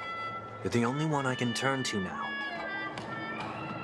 Besides, we once lived a cat and dog existence. Embroiling you in my affairs won't weigh on my conscience. Well, you certainly don't have much of one if you can bring yourself to say something like that. Yet you will repay this favor all the same. After all, you're only alive today because of me. You owe me that much. Holy moly! Can you get any more conceited? When you were abandoned in the wild and near your end, I showed you a way to survive and helped you escape the jaws of death. When you were at your wit's end and felt lost about your future, I did everything within my power to help you safeguard your position in the family. Okay, I get it already. You have a way with words, I'll give you that. Still, it's one thing to repay a favor, quite another to knowingly put myself in harm's way. I don't understand. Why are you hell-bent on going back to Penacony? Is this an IPC mission? Did they make you a deal? You can have your freedom back, but in return you must turn against all whom you once called family or something like that? Regrettably, Lady Bonajade didn't drop so much as a hint about it. Go now. You are free, O Chosen One, who dare to exceed his bounds. Sever your wings, descend to the mortal realm, and walk their lands. See what this world is truly like. I will not accept your charity. As I mentioned earlier, it's a trade, and you don't have to give me an answer right now. Rewards are not reaped in a day, and if there's one thing I'm best at, it's waiting. The sweet dream still continues, and the night is still long. You have plenty of time to contemplate your answer. She only left me with a most intriguing message before setting me free. As for whether I can afford the price of my freedom,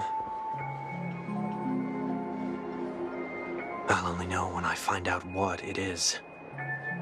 But nothing good ever comes out of being in the IPC's debt. I'll cross that bridge when I get to it. For now, there's still some time before that payment is due. So why not exercise the right to freedom that I've just regained? By walking straight into a trap? Or by making amends for past deeds. When it's time to go, this will be farewell for good. So, before I leave Penacony, I'd like to take some time to look back on all the events that have taken place.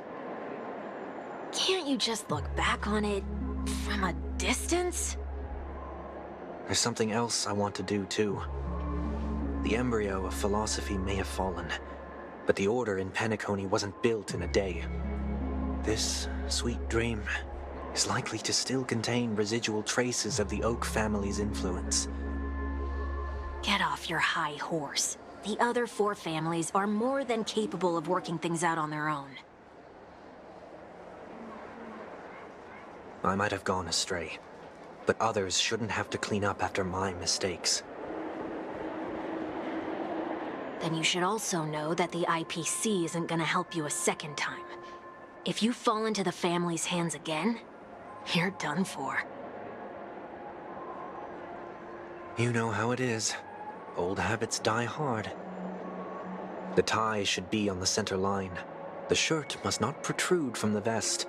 Trouser creases should be perfectly straight, and always aligned with the tips of your shoes. We should always ensure that everything is in order before walking out the door. The same applies when bidding my home farewell, too. But what has Ideen Park got to do with you? Don't tell me that the Founder's one of your disguises. I'm not that old. Oh, come on. Take a joke, will ya?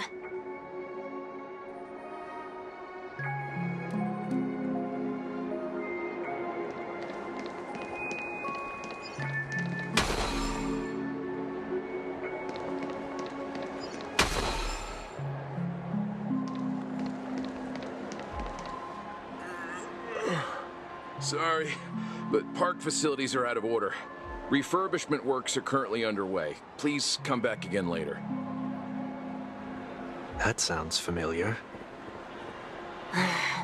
I'm aware of the situation. You can skip the report. What? What are you talking about? I mean...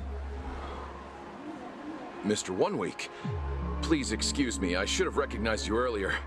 I must be more tired than I realized. I want to know what's going on in there. You'll tell me, won't you? There's nothing much to say, actually. We Bloodhounds are just as baffled as you are. My guess is that it's simply part of the aftermath of the Stellaron incident. Aftermath? You are? Renowned workaholic, Mr. Workday. He works for me. You don't know him? Oh, I see. Pardon my ignorance, sir.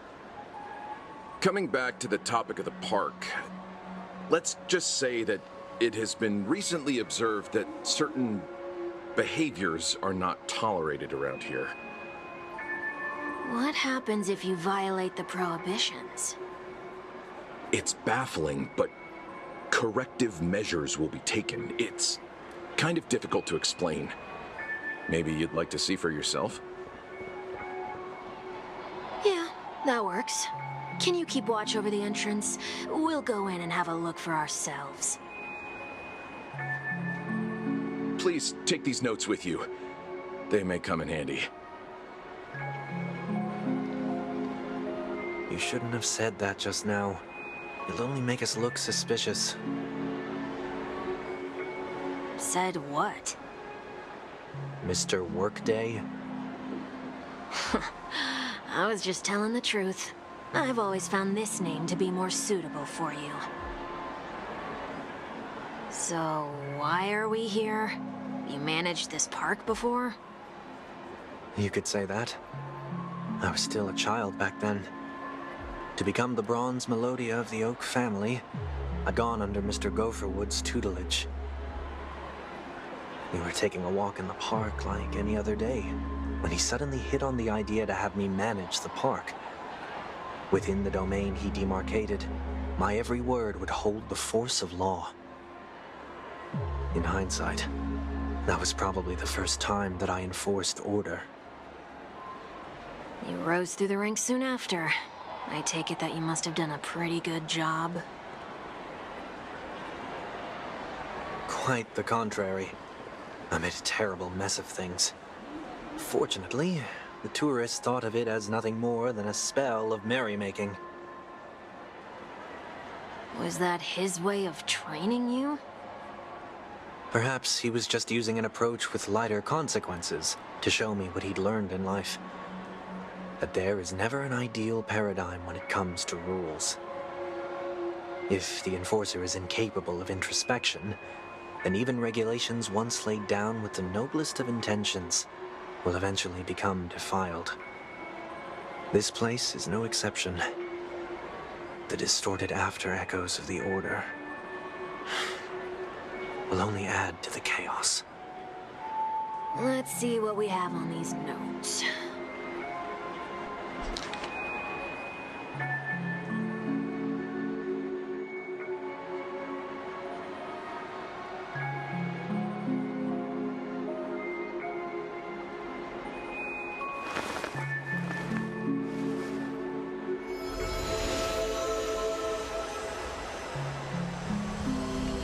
No consumption of food except for burgers. What? Handstand walks around flower beds are prohibited.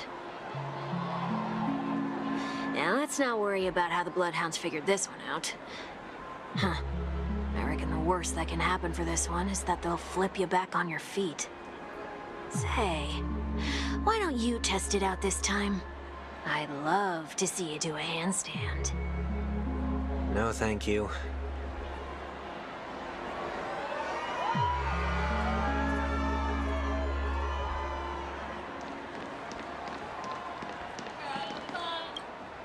Be kind to birds. Looks like some rules weren't distorted. That's a word-for-word account of what I said back then. Did you make this rule because your sister is named Robin? No, it was for Mr. Gopherwood. He used to stop by the park to people watch and appreciate the vibrancy of life. This was his way of recharging whenever things wore him out. I wanted him to rest undisturbed.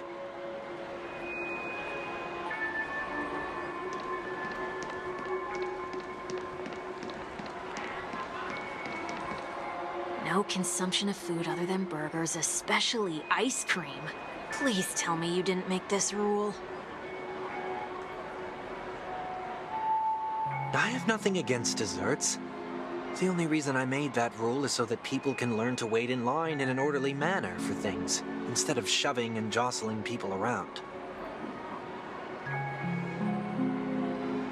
What happens if I break the rule? It's as the Bloodhound said. Corrective measures will be enforced. Try me. Wait, don't!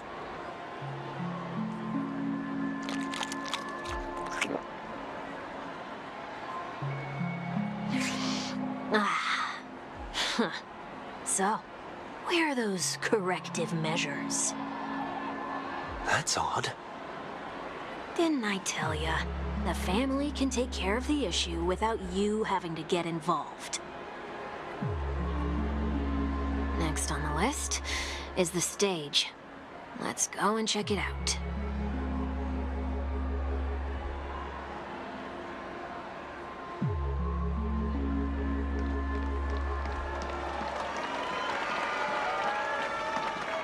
Only cast and crew members are allowed on the stage. A surprisingly reasonable rule. And an easy one to test.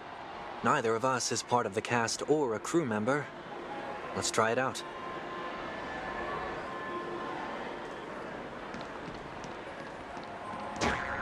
Huh? Let's try that again.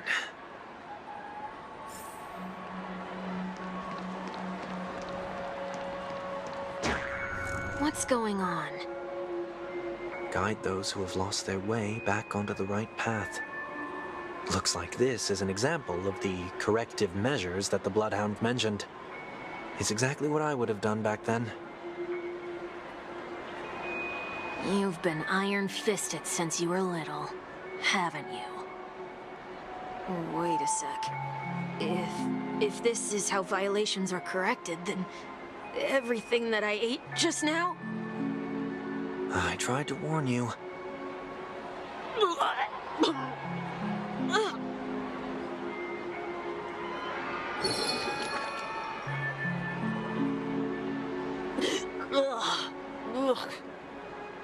How do you feel? Now, I'm feeling murderous. In any case, say what you will, but I can't sit by and do nothing. Not when I'm the cause of all this trouble in Ideen Park. There's no need to involve the Dream Weavers. I'll fix these distortions once and for all. What's the plan? Nothing complicated. All distortions have their roots. We'll be able to trace them to the source once they manifest. Breaking a few rules will do. We just need to make sure that the corrective measures that will be implemented aren't too much for us to handle. When a distorted after echo manifests to correct us, I'll be able to pinpoint its whereabouts. Then, I'll use the power of tuning to heal the dreamscape. So, can I take it that rules are meant to be broken now?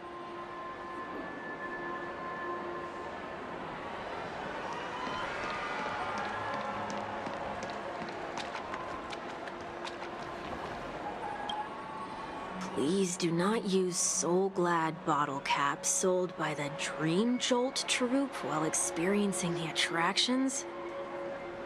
The Dream Jolt troupe, where? Are they hiding or something?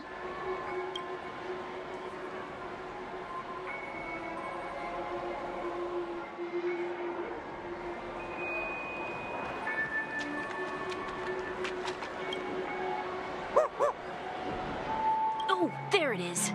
Found a good hiding spot, didn't ya? Come on, let's buy some bottle caps from it. Just one moment.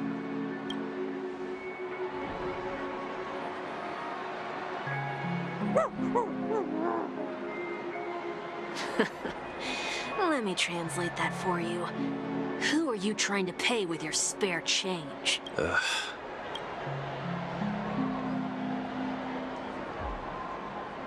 I'm afraid you're going to have to handle this if it isn't enough. Handle this? Handle what? Wait, is that really all you've got on you?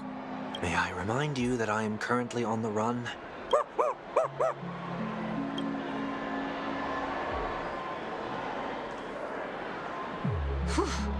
Luck's on our side. Looks like we scraped together just enough.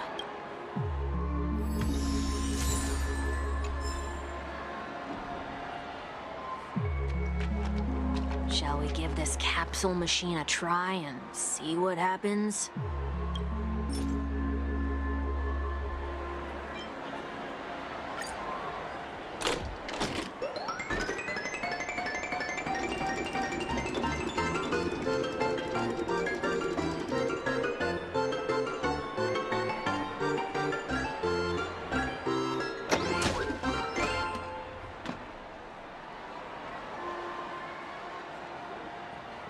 Nothing's off so far. Maybe we should open the capsule?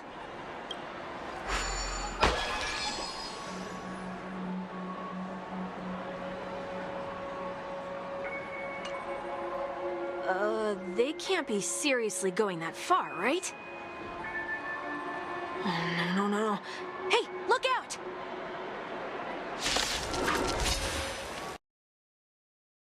Trinity is before me. Try that again. You can't run. Try that again. Now, farewell.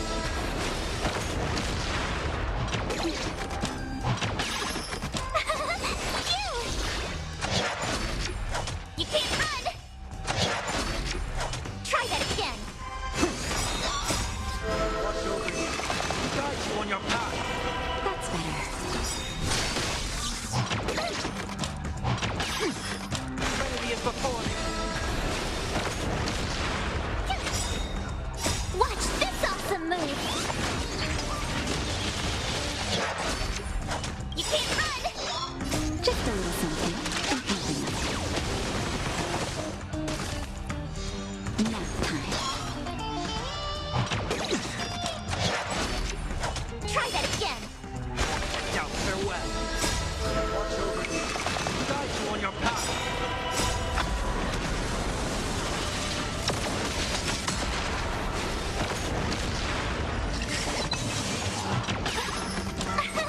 Here.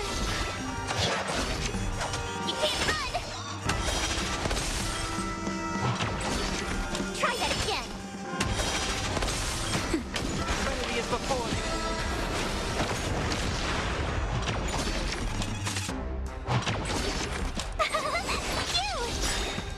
Watch this awesome move.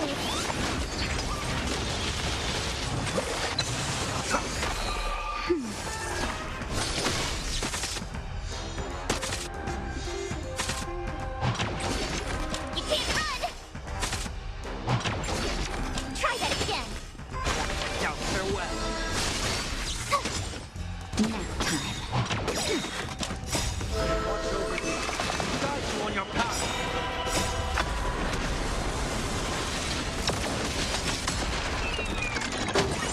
Trinity is before me.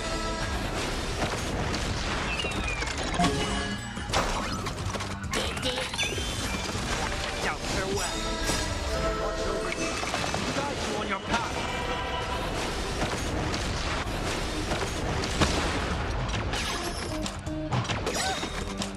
Watch this awesome move. Just a little something.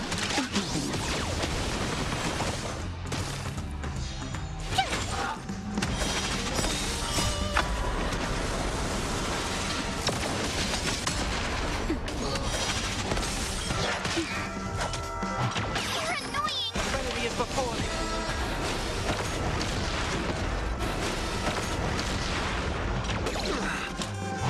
It's of no consequence. Nap time. Now, farewell. Watch over you. Guide you on your path.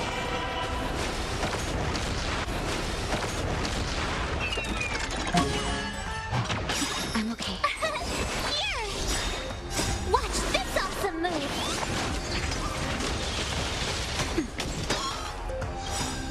Just a little something. is before me.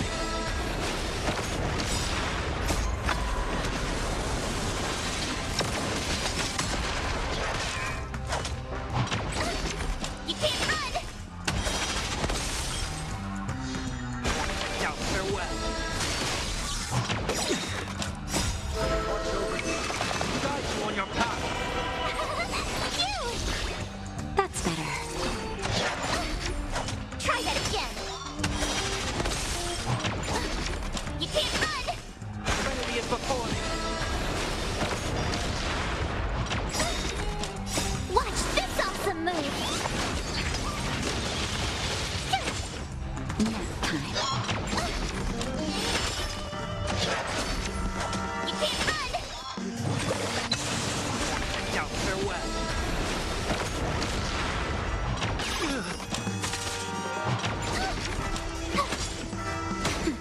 Serenity is before me. Watch over you. Guide you on your path.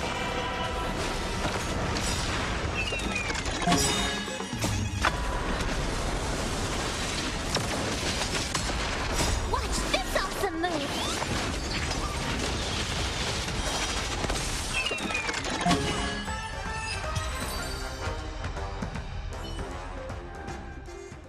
Oh, did they have to do that? They could have just recalled the capsule. Perhaps making the attractions no longer just attractions is another corrective measure? Ugh. Aren't the rules being too finicky with words? We're not breaking enough rules. We should look elsewhere, too.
Do not discard trash in trash cans.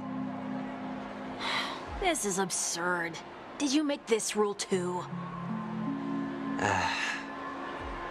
Children tend to be fascinated by such paradoxes. I was no exception. Forget it. I don't even know how to joke about this. Well, what do you suggest we throw in?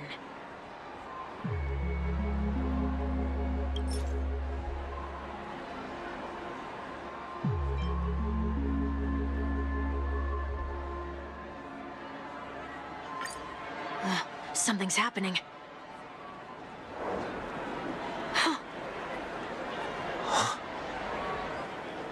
What is this? A woodcutter's trash can? Enough. The location of the distortion is nearby.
is. Huh. It does look somewhat like you. Time for it to disappear for good. Reveal thyself unto me, as is customary. All creatures endowed with eyes bear souls of equal worth. Whoa. It worked. The IPC totally should have sent someone to keep an eye on you.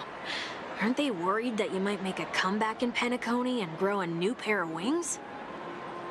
So long as there remains a need for me to keep a low profile, I'm no threat to them. That's true.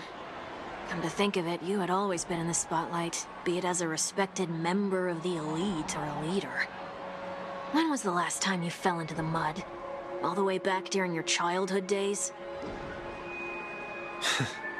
Sometime before I turned 6.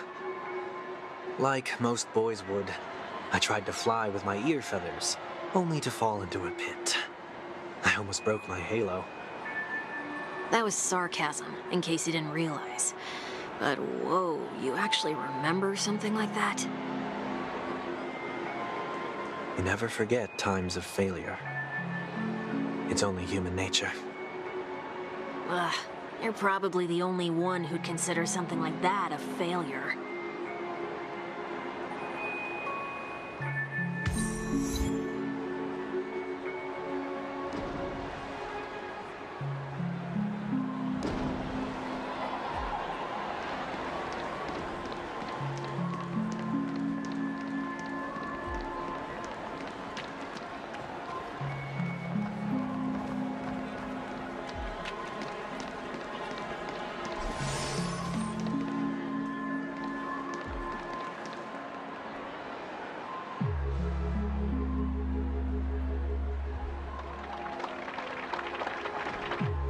What is it this time? Just looking back. But nothing's there. That's the whole point of revisiting a place. When I look at everything here, the memories are so fresh, it's as if it all only happened yesterday. When the younger me tasted failure here, I ran myself ragged to fix the mess. I thought myself no longer the same person as before. But it looks like I was just going round in circles. I'm glad for this chance to look back on my past in this way. Come now, we should go. This will be a long farewell.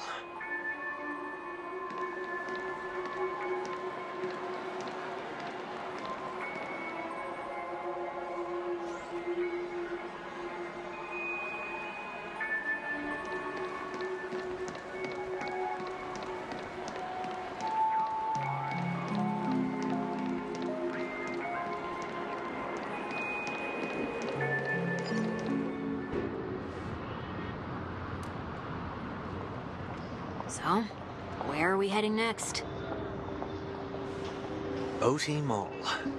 There are bloodhounds stationed along the way, though. It might be better to take a quieter route.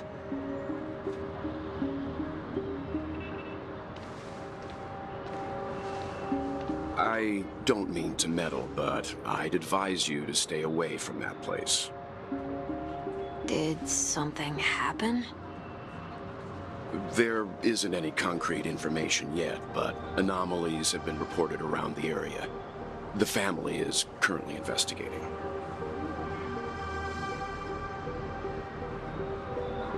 You okay? I'm fine. The Stellaron incident may have been quelled, but who is to say that nobody has another agenda? Thanks for the tip, sir. We'll make a detour. May you stay safe, too. Hold on.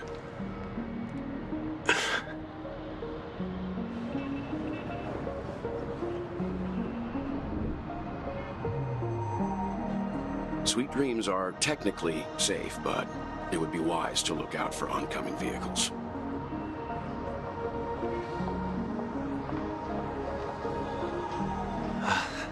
Thank you.